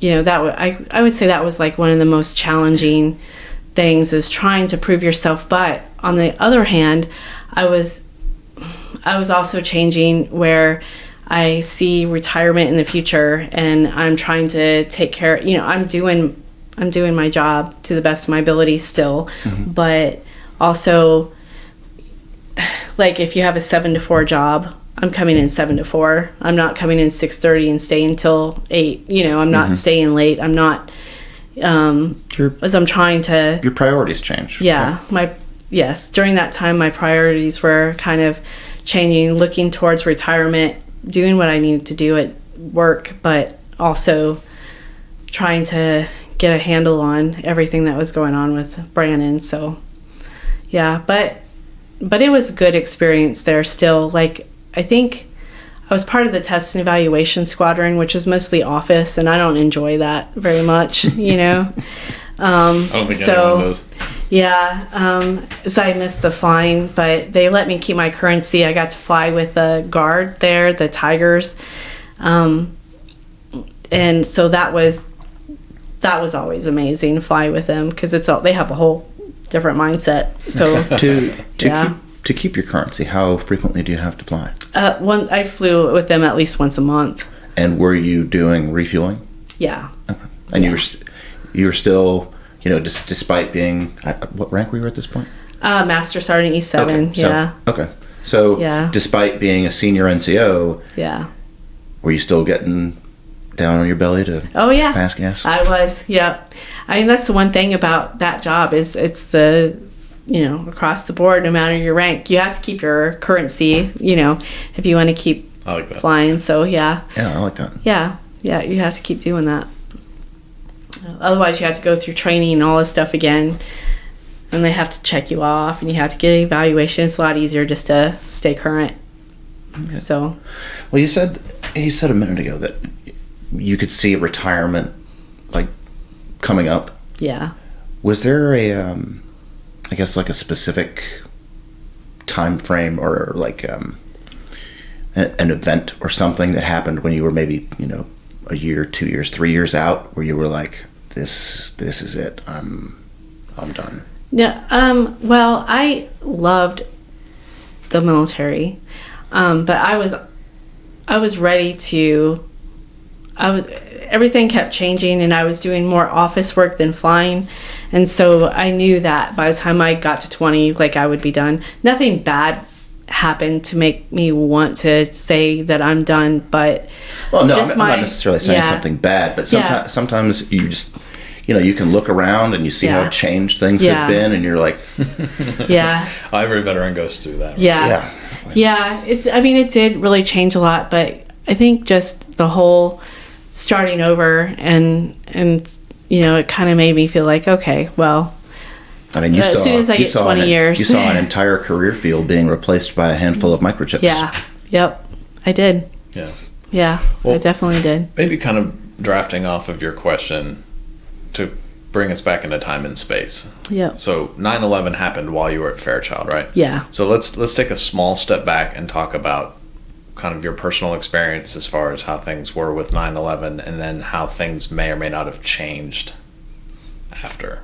Yeah. So that day I was actually in Roswell, New Mexico on they had sent us on a trip to Roswell. So we were there, and, a person I was flying with called me up on the hotel phone to tell me about it. It's like, turn on the news. So we were grounded there for a while. But I know I can speak for both Mike and I, like, we were both like packing and ready to go, we were just waiting for the call. What were you expecting the call to be? Just like get in the air with the plane and be ready to refuel something immediately? Just be ready to go, be ready to deploy, be ready for whatever that means. Whatever the country needs. Like we're going and we're ready. And then during that time, because we still had Brandon, and then we didn't have my daughter yet, but we had Brandon, and my mom lived in Indianapolis, and so she actually moved to Washington State, to kind of be there just in case. Everyone knew that we're going. It was just a matter of time. So, we were ready. So your support to, and this is a little bit of my ignorance on the refueler, your support to Afghanistan and then possibly Iraq a few years later is still mostly centered around staying in Fairchild, and you're supporting the aircraft that are you going overseas? Forward deployed. You do forward deploy. Yeah. Okay. Yeah.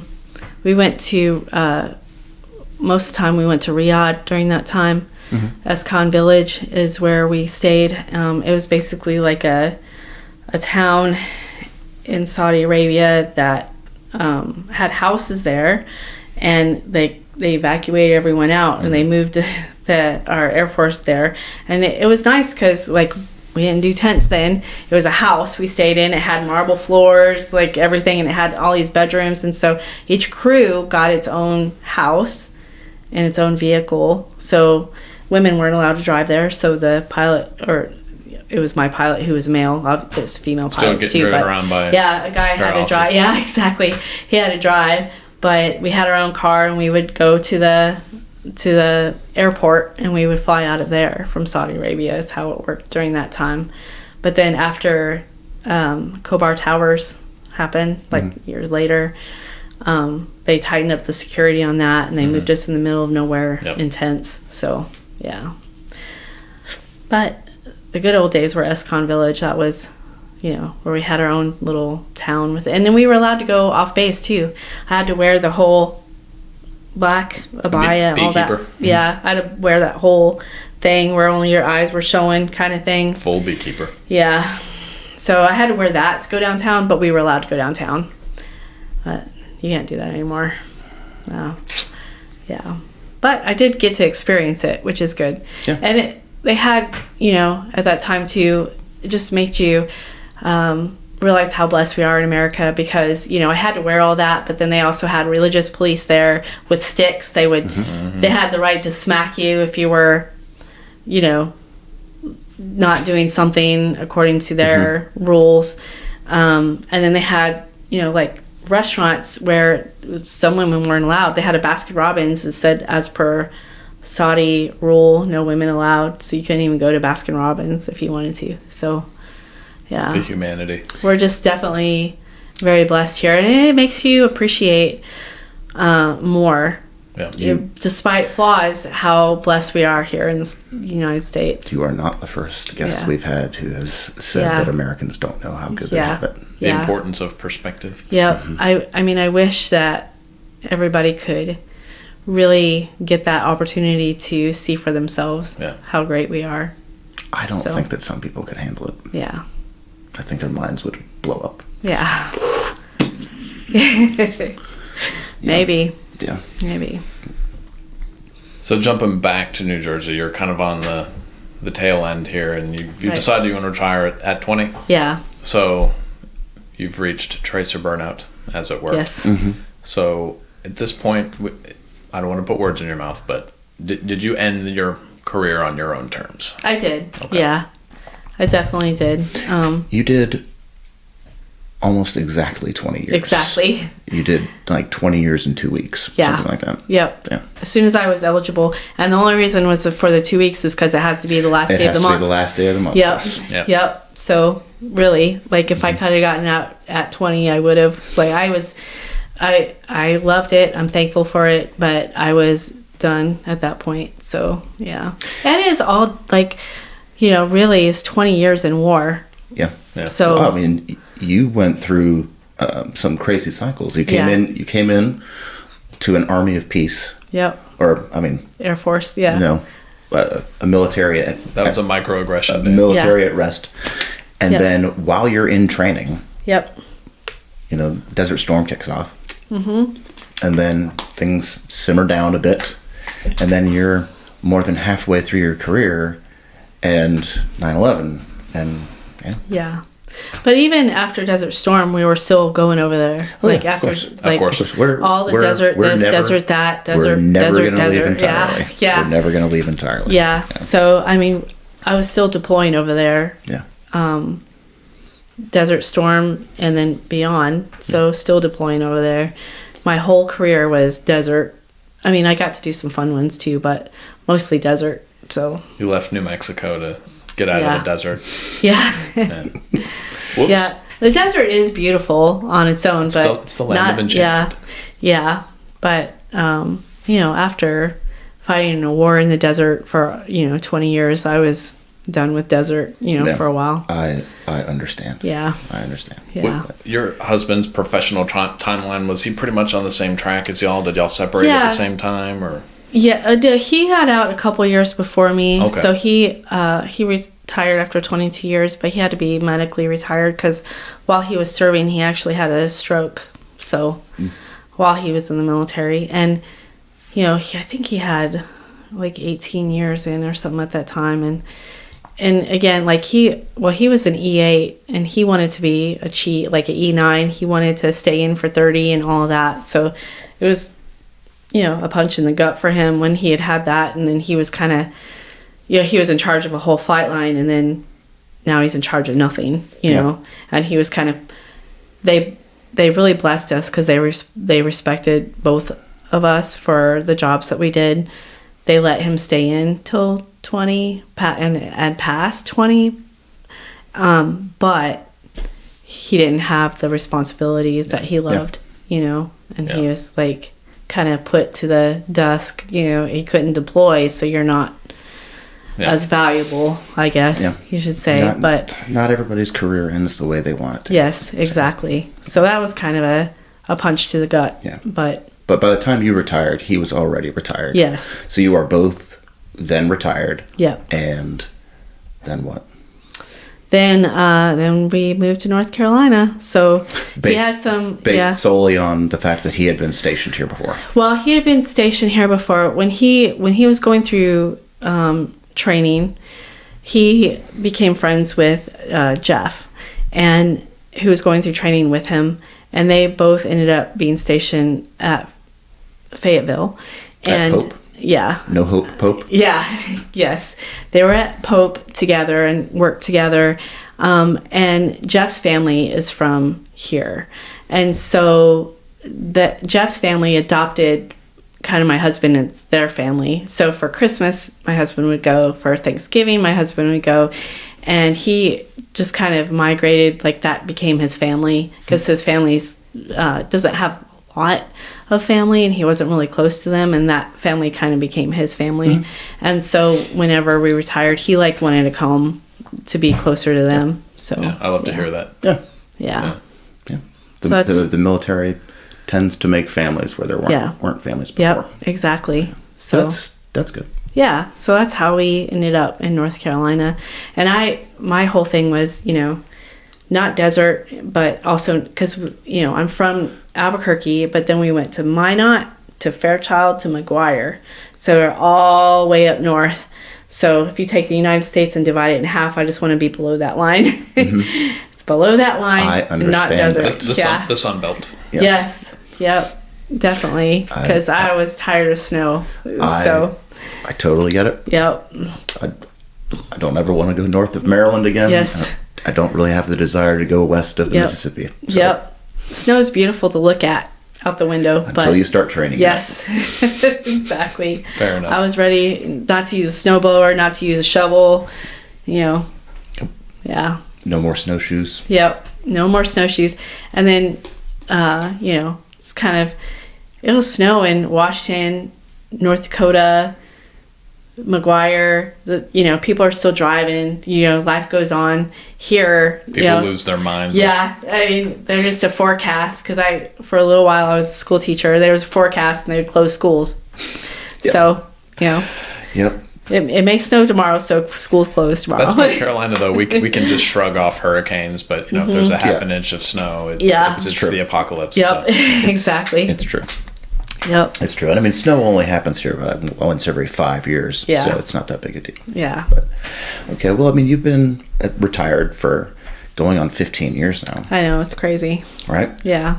But in that length of time, what things from your military service have you relied on, utilized, found had a positive impact on your now civilian life? Right. I think the thing that I missed the most is like being part of that, crew and deploying together and doing everything, that comradeship, right? Mm-hmm. And I think that everybody in the military has that or gets that from whatever career field that they do. Mm-hmm. And so when I retired, I kind of missed that a little bit. And that's when, I came across people that were part of veteran groups and stuff and then started becoming involved in that, mostly VFW. So, and then I used like those kind of skills to become very passionate seeing from military and what they've gone through and retiring and now seeing the effects of military and the veteran now, and then helping them get the benefits for the things that they went through. I became very passionate about that and wanting to help veterans. So it wasn't just about the comradeship. It was more, at that time, helping veterans get the benefits that they deserve, which you'll be going through soon. I've only begun to fight. Yeah. And it shouldn't be a fight, but it is. It's the government, so of course it's going to be a fight. And a lot of people don't realize the struggle that it takes to get there, but also a lot of people just don't think that they're worthy of it. They think, oh well, this is what I've learned. A lot of Vietnam veterans, that I want to save that money for my brother. Like, he's more deserving than I am. I don't need to get that money, or I don't need to get that benefit more than he does. Obviously not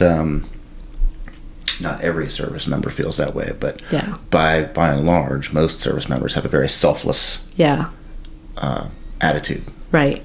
So and some will think, well, there's only like so much money, so I'm not going to apply for those benefits because that would mean that this person's not going to get them, which that's not true. Zero sum. That's not true. But it's that mentality though of wanting to take care of your comrade in arms. Right.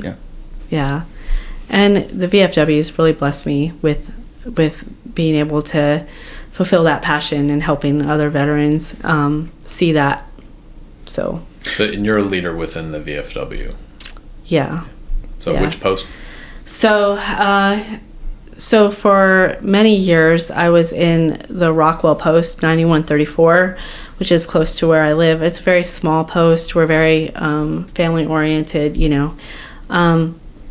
And I recently moved post, not due to any ill will. Like, I love and miss those people very, very much. But I moved post just to help another post that was struggling. So now I'm in a Kernersville post, which is also a really good post. Lots of really great people. They were having some issues, so I moved over there just to help them with paperwork stuff, you know, just to get them back up on their feet after some things that happened. But it's all good. Like, there's big comradeship and brotherhood, sisterhood, you know, in both of those posts and within the VFW. Yeah. So. Perfect. Yeah. Okay. So my position now, it's called adjutant. It's like basically secretary, taking care of paperwork, you know, paperwork. It's got to get done, though, Yeah, right? take paperwork, communication, you know, talking to people, answering the phone, stuff like that. But Perfect. yeah, but it's good because I talk to, I get so many phone calls every day from veterans, you know, around North Carolina that are needing assistance, and I'm able to connect them with the assistance that they need. And there's so much help available, but it's not like there's billboards that say, you know, this is available and that's available. Yeah. And not only, you know, from veteran organizations, but non-veteran, like Wounded Warrior and, you know, and I mean, if you especially over the last 20 years, there's been so many that came up because the veteran population has grown exponentially over the last 20 years. But now if you just, you know, type it into the Google search engine or whatever, it's like turning on a fire hose. You just get blasted with so much that you think you know what you're looking for, and then it's like you don't know where to start because you've got 10,000 options. And so having somebody to sort of direct that it's great. If you're passionate about something, there's probably an organization to help you. Because there's like a gaming one where they'll supply you with, you know, a console if you're into that for, you know, for people to go online and play their games. And then like I involved now with Hives for Heroes, and they hook you up with a mentor in your area and teach you about beekeeping and then help you get your own bees. An apiary. Yeah. So I have bees now. You know. So are they like honey producing bees? Yeah, they are. Yeah. Yep. That's pretty cool. Yeah, I have 4 hives now. I have enough hives to have 5, but I have 4 live hives. Yeah. I know several other veterans that have gotten into beekeeping. They're very into it. Well, it teaches you to kind of refocus from trauma or whatever things or military service, and you have to kind of focus in on the bees. But then I had read a study where the tone that the bees give actually helps PTSD. So, you mean the buzzing? Yes. Essentially. Yeah. That tone of buzzing, like, actually helps calm you. It's white noise, right? Yeah. Ultimately. Yeah. Yep. But then, you know. And the tinnitus. It's so. The bees are just fascinating. So, in and of themselves. And then just watch them come in and out as they work and seeing their legs full of pollen and just learning all about them. I think they're really fascinating anyway. But so I do that now as well. But there's a lot of, I would just say, as far as Googling veteran help, and you said there's a plethora, I'd just say find what it is that you're passionate about. Google that and you know, it'll help you focus in a little bit. Yeah. And talk to other veterans, right? Yeah. Because just a Google search is going to give you whatever the algorithm gives you. But I'm sure they're around here in Fayetteville too, but there's, you know, they've been starting a lot of those veteran coffee shops where they'll go and you have free coffee and comradeship. You just sit there and talk, and they'll have a speaker there, but it's more about finding out resources and talking to each other and people that get them out of the house, you know. I have not heard of this. Oh, yeah. Veteran coffee. You've piqued his interest, I can say. Yeah. I like coffee. Yes. Yep. Yep. Veterans Coffee. They're popping up a lot of places. So you could probably just Google that, and you'll find places around your area where they just meet for coffee. Well, yeah. Definitely check that out. Yeah. Yeah. Okay. Yeah. A famous, not gonna say famous, but a more well-known one in my area is Richard's Coffee Shop. So you can find that they're very involved in a lot of things, and they have like a museum now of military memorabilia and everything. So Very cool. Yeah. Very cool. Yep. So in closing, I mean, do you have any wisdom you'd like to share with possibly somebody who's thinking about joining, or somebody who's going through a transition, or just anybody at large? No, I just always am like keep your chin up and look forward. You know, if you're looking back, you're holding someone else back, you know, kind of thing. That's all. Is just keep looking forward, because everything's changing all around you. So life never changes. So the military changes. I'm sure it changed from when you went in to when you get out. And same, you know. But just keep your chin up and keep looking forward and keep pressing towards your goal, you know, of whatever that ultimately is, because, you know, you don't want to be that. What someone had told me a long time ago, because we would be in the military complaining that, you know, we miss the old days, right? Mm-hmm. But those new guys behind us, that's their good day. That's their new days, you know? And so if we're complaining about our experience and how we miss the way back when they're in their prime and going through their good, you know, we're just gonna. That's a great perspective. We're just gonna bring them down. That is a really good perspective. Yeah. I hadn't really thought about it like that before. Yeah. Yeah. So you don't want to dishearten them. So. Yeah. So the question we ask everybody in closing is, if you could do it all over again, would you? Yeah, I definitely would. I had the most amazing experiences. I had the best leaders, really, that I could ask for. I really didn't have any bad leaders. I had the most support that I could ask for. So I would definitely do it all again. I mean, the secret really is, though, if I could go back and do it again, knowing what I do know now, of course, you know, but you can't. But you can't do it that if way. I could do that, that would be perfect, because, you know, all mistakes that you made or whatever, you know, you can kind of fix those. But I guess then you would probably make different mistakes, right? That's true. Yeah, That's true. But I would definitely go back and do it again, without a doubt. Perfect. Well, thank you so much for being on the show. Yeah. Dan, you want to pass something here? Yep. We have given a gift to all of our previous guests, and we have done it off camera and in person or what have you. But you'll be the first one that we give it to on camera. So we had challenge coins made. Oh, awesome! And there you go. Thank you. I appreciate that very much. I have gifts for you guys too. So, part of the VFW. A branch of that is called, it's the honor degree of the VFW, Military Order of the Cooties. I don't know if you've heard of them, but, you know, I have Military Order of the Cooties. Cooties. Cooties, yeah. Like, ooh, you have cooties. A 9-year-old boy running away from Dan has been suffering from cooties. So the cooties started after World War I. It's actually with fleas, right? So they had fleas, and they actually accredited the fleas to saving their lives, because they would duck to scratch. Anyway, so they made better than the French disease. Yes, a fun group out of it called Military Order of the Cooties. The Cooties, their goal is one of their mottos is keep them smiling in sheets of white. So what they do, you know, they wear funny outfits. The hat, instead of being straight, it's this way, and it has tassels, and it's anyway. So we visit patients in hospitals, veterans.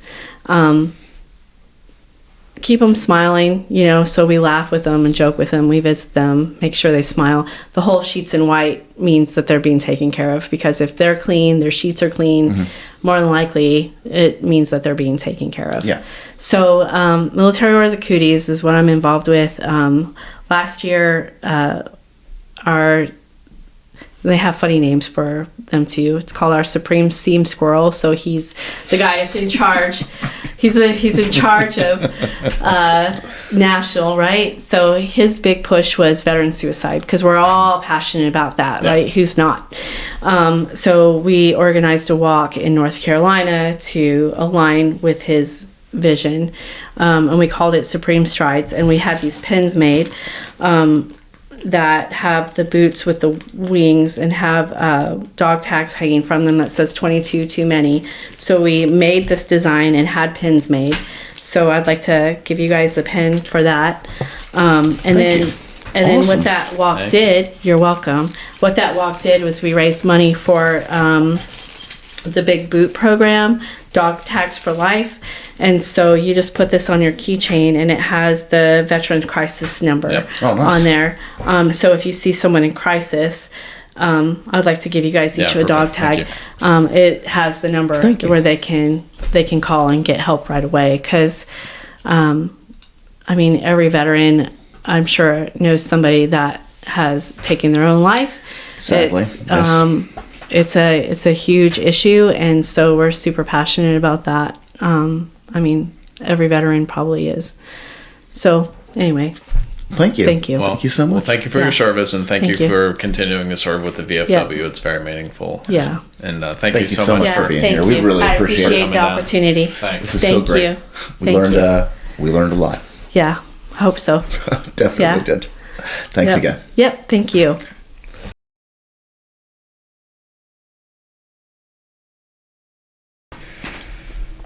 So what did you think, Dan? That was awesome. Yeah. I have seen refueling, like in-flight refueling being done. I've seen video of it. I've seen pictures of it. I've seen it in person. Never really thought about it. Like the complexities of it, and somebody laying up there in a small little container and working with a joystick and lying down and passing gas.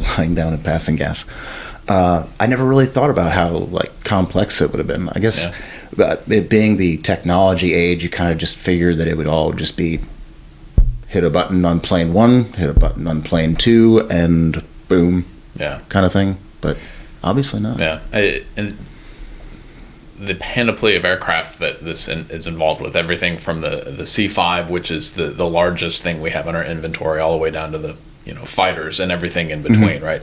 And how each of those aircraft or airframes are going to have their own intricacies on how to go about doing this. And she said her least favorite, of course, was the C-5, just because it almost killed her. Because of the volume that's involved here. But the amount of intricacies that are involved with each of those airframes, and how you have to be so aware of those things, because it could be a life or death situation, or at a minimum just be a complete mess that you're dealing with. So again, as an old paratrooper, something that you don't ever really think about. You just, I want the paratroop door to open, and I want everything to show up on time, and everything else, I don't even want to think about it. And there are just huge amounts of time, money, personnel, and resources that are put towards making this really amazing capability happen. Yeah. And so it's very interesting. Yeah, it's very cool. It's very cool, and it's just something that I guess unless you're in that field,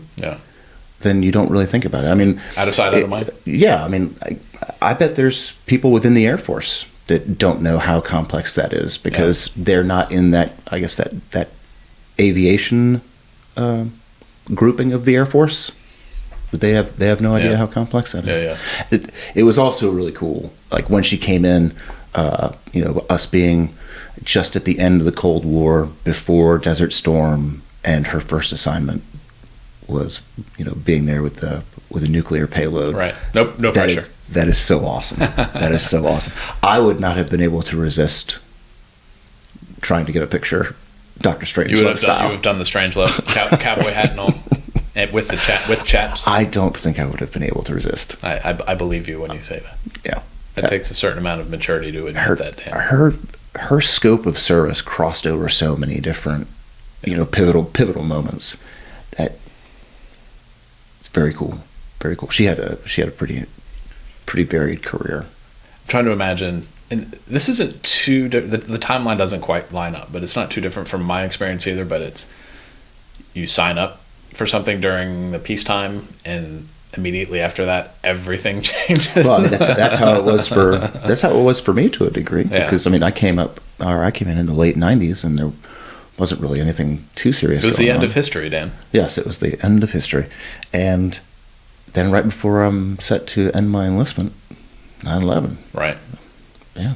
So things can change very quickly. So I enjoyed listening to her career. Just another thing of note, 30 years of happy marriage.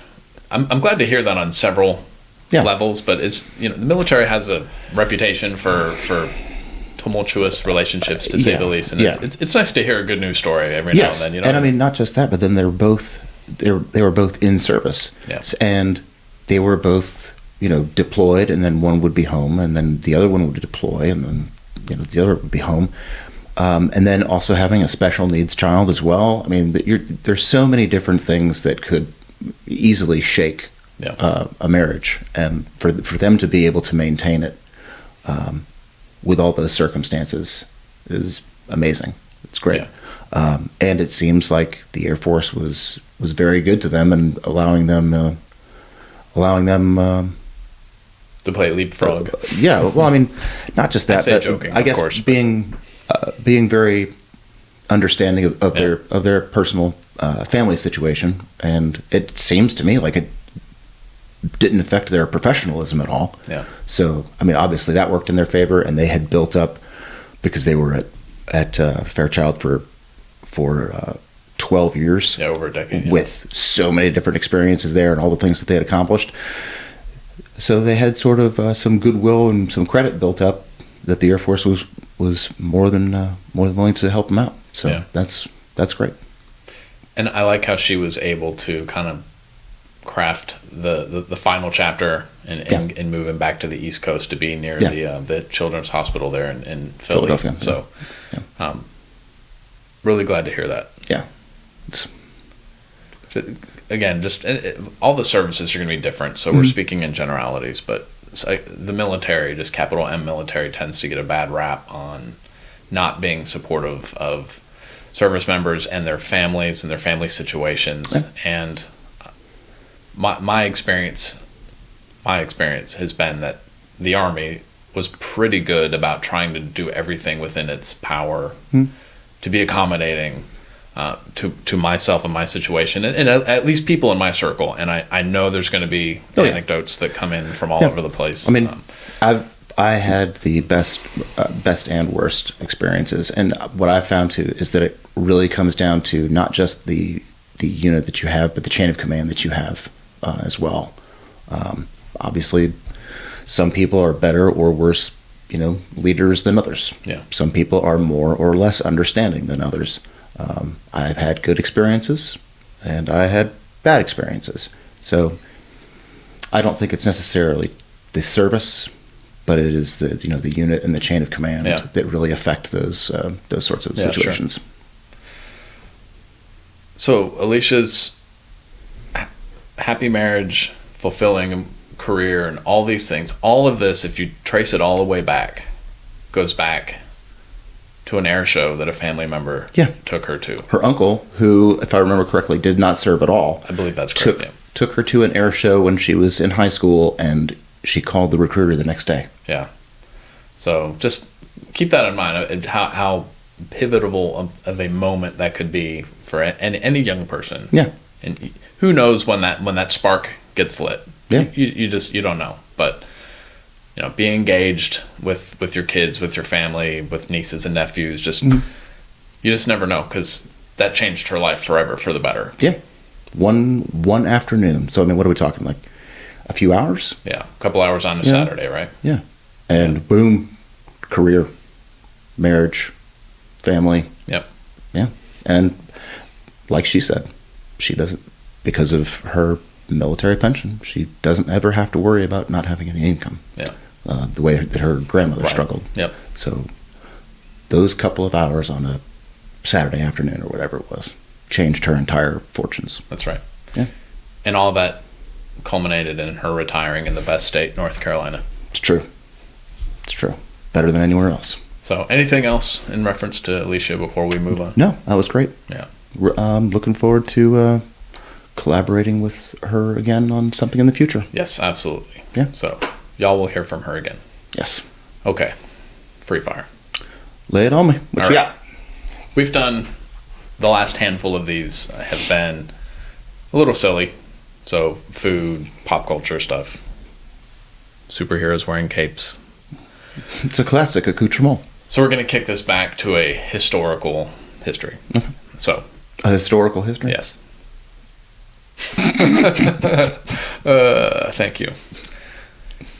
In a pure hypothetical, if you could have been a serviceman, that's not a term that would have been used in antiquity, but, soldier, sailor, airman, marine. If you would have been an airman in antiquity, that would you may have had bigger problems. Space Force. Okay. If you could have been a serviceman in antiquity, in any legion, any military, any fleet, any armada, but we're talking antiquity now, so we'll say BC and back. Okay. Or we'll say, 0 AD is probably the better way to say that. Okay. We don't do common era here. No, that's nonsense. Which military force would you have been? What would you have been doing? Just, kind of run with it.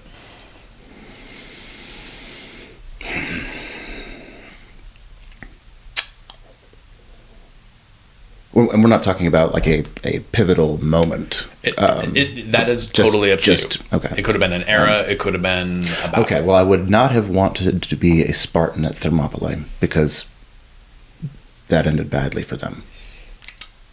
I mean, the rest of Greece was fine. But, however, they did save Western civilization from being smothered in the cradle by the, Persians. Yeah. So, yes.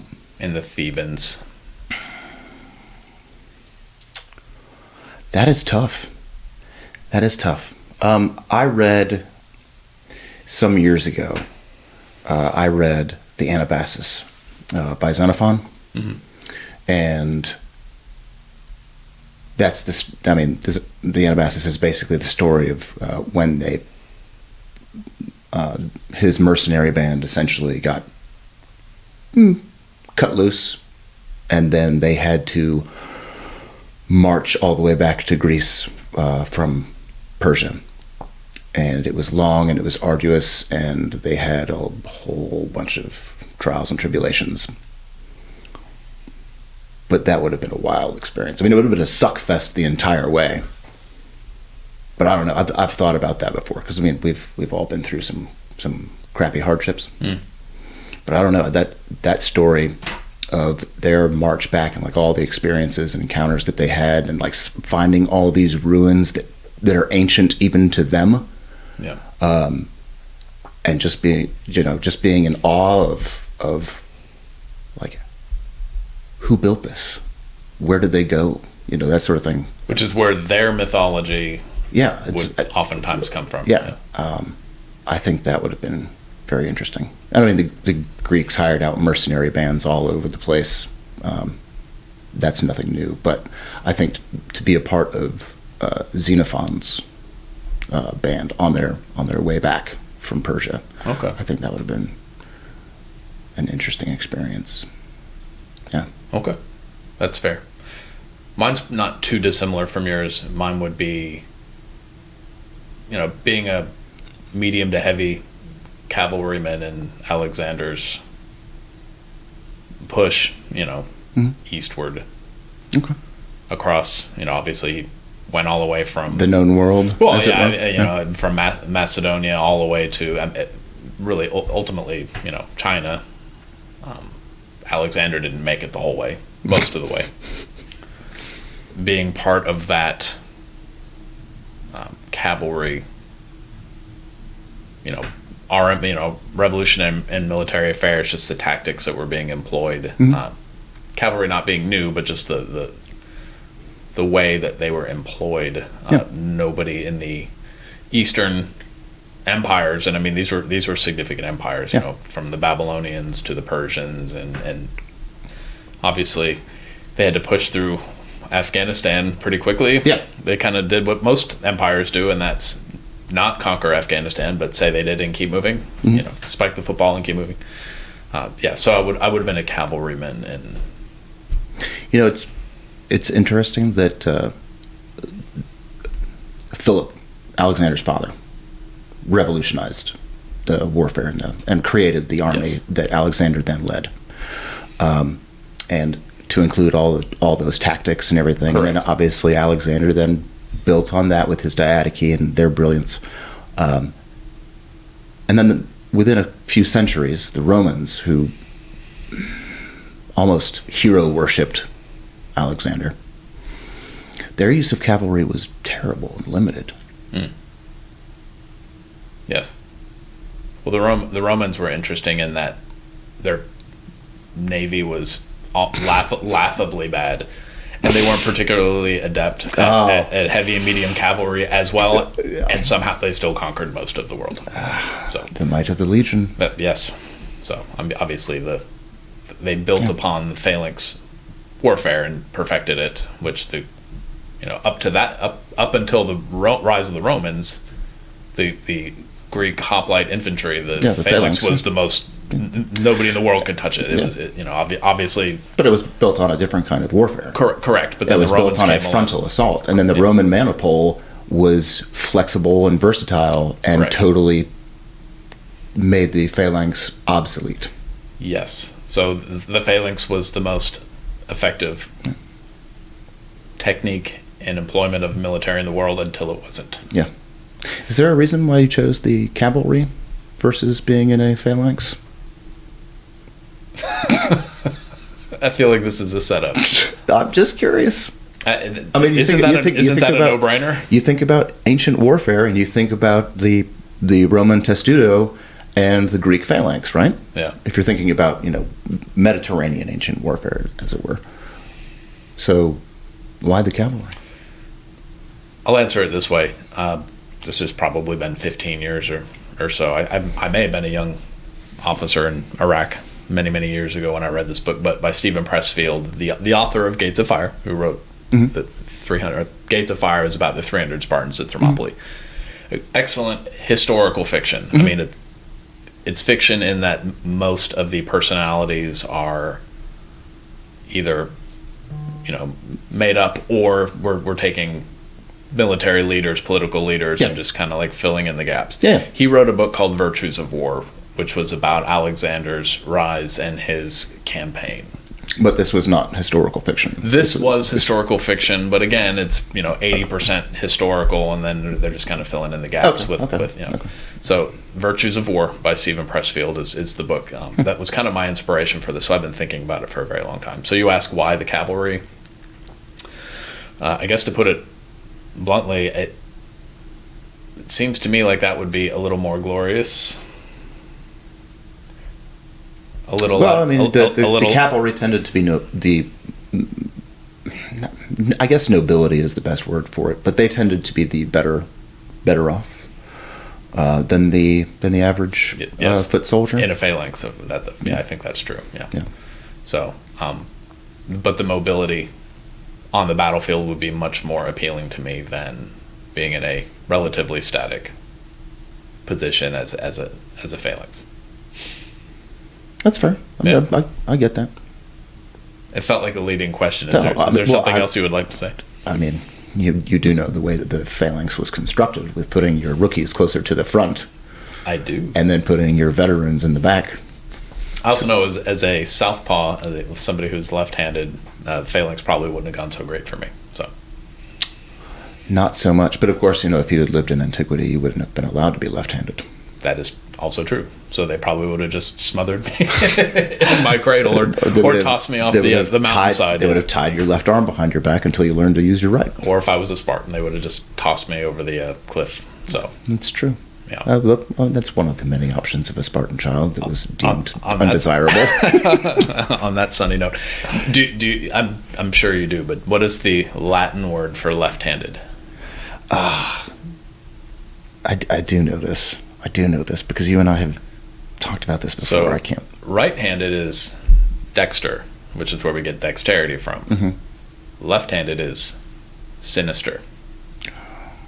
So my people have been persecuted since time immemorial Because you're sinister. because we are sinister. Always got to find a way to make yourself feel special. So much useless information here Yes. on Trace Burnout. So thank you everybody for listening today. Yep. A couple points on the way out here. So thanks for listening to the show. Thanks for any contributions that anybody would have given to our fundraiser that we did with Heroes Harvest a few weeks back. They're an excellent nonprofit, personal friend of ours too. They're doing really great stuff. Yep. And we met our goal very quickly, and people continued to give, Yep. and we appreciate that. We So- we truly do. And the blinds that they will be getting will be useful for many veterans for a long time to Yep, come. absolutely. And that was the intent, is to help those veterans out. Yep, perfect. So thanks to everyone who Yes. gave. If you missed this round, we'll do another something here in the coming months as the holidays approach. Yeah, maybe something for Heroes Harvest again. Maybe something for somebody Yeah. else. We'll work find it somebody out, worthy. but 100% of these donations go to these nonprofits. Yeah. It doesn't even pass not through us. us at all. Yeah. So thank you for that. Dan, will you Yep. will you show everybody? Thank you to Alecia for the pins. We will find a way to display this here in the studio, and then also these will not be displayed unless we get some more. Unless we get some more of them. But the help hotline Boot tags. Yeah. dog tags will definitely be on our keychains, and that way that it'll always be next to us. So Yep. we come across someone in need, we'll have it readily available. Perfect. Yeah. So please like, subscribe, share the content. Yep. We're all over the social media, so we're on Facebook, LinkedIn, Instagram. I'm probably leaving one out here. We are on Twitter X. Twitter X. I know we get scolded whether we say Twitter or X because there's partisans on both sides. Yeah. The social medias were The there. social medias. So Yep. please like, subscribe, engage with the content. That's what drives the algorithm. So we appreciate it. And if you don't have a chance to watch these episodes where we fill in all the pictures and everything on YouTube and Rumble, then we are, of course, on the vast majority of the podcast platforms. You know, iHeart and Spotify and Apple podcasts and Many of the smaller ones too. Yeah. there's one called iVoox. I'm not even familiar with that. I think I'm pronouncing that right. I don't know. But yes, there's a lot of them out there, and we're on the vast majority of them. So download, check it out, give a rating and a review. And until then, just remember, your service matters.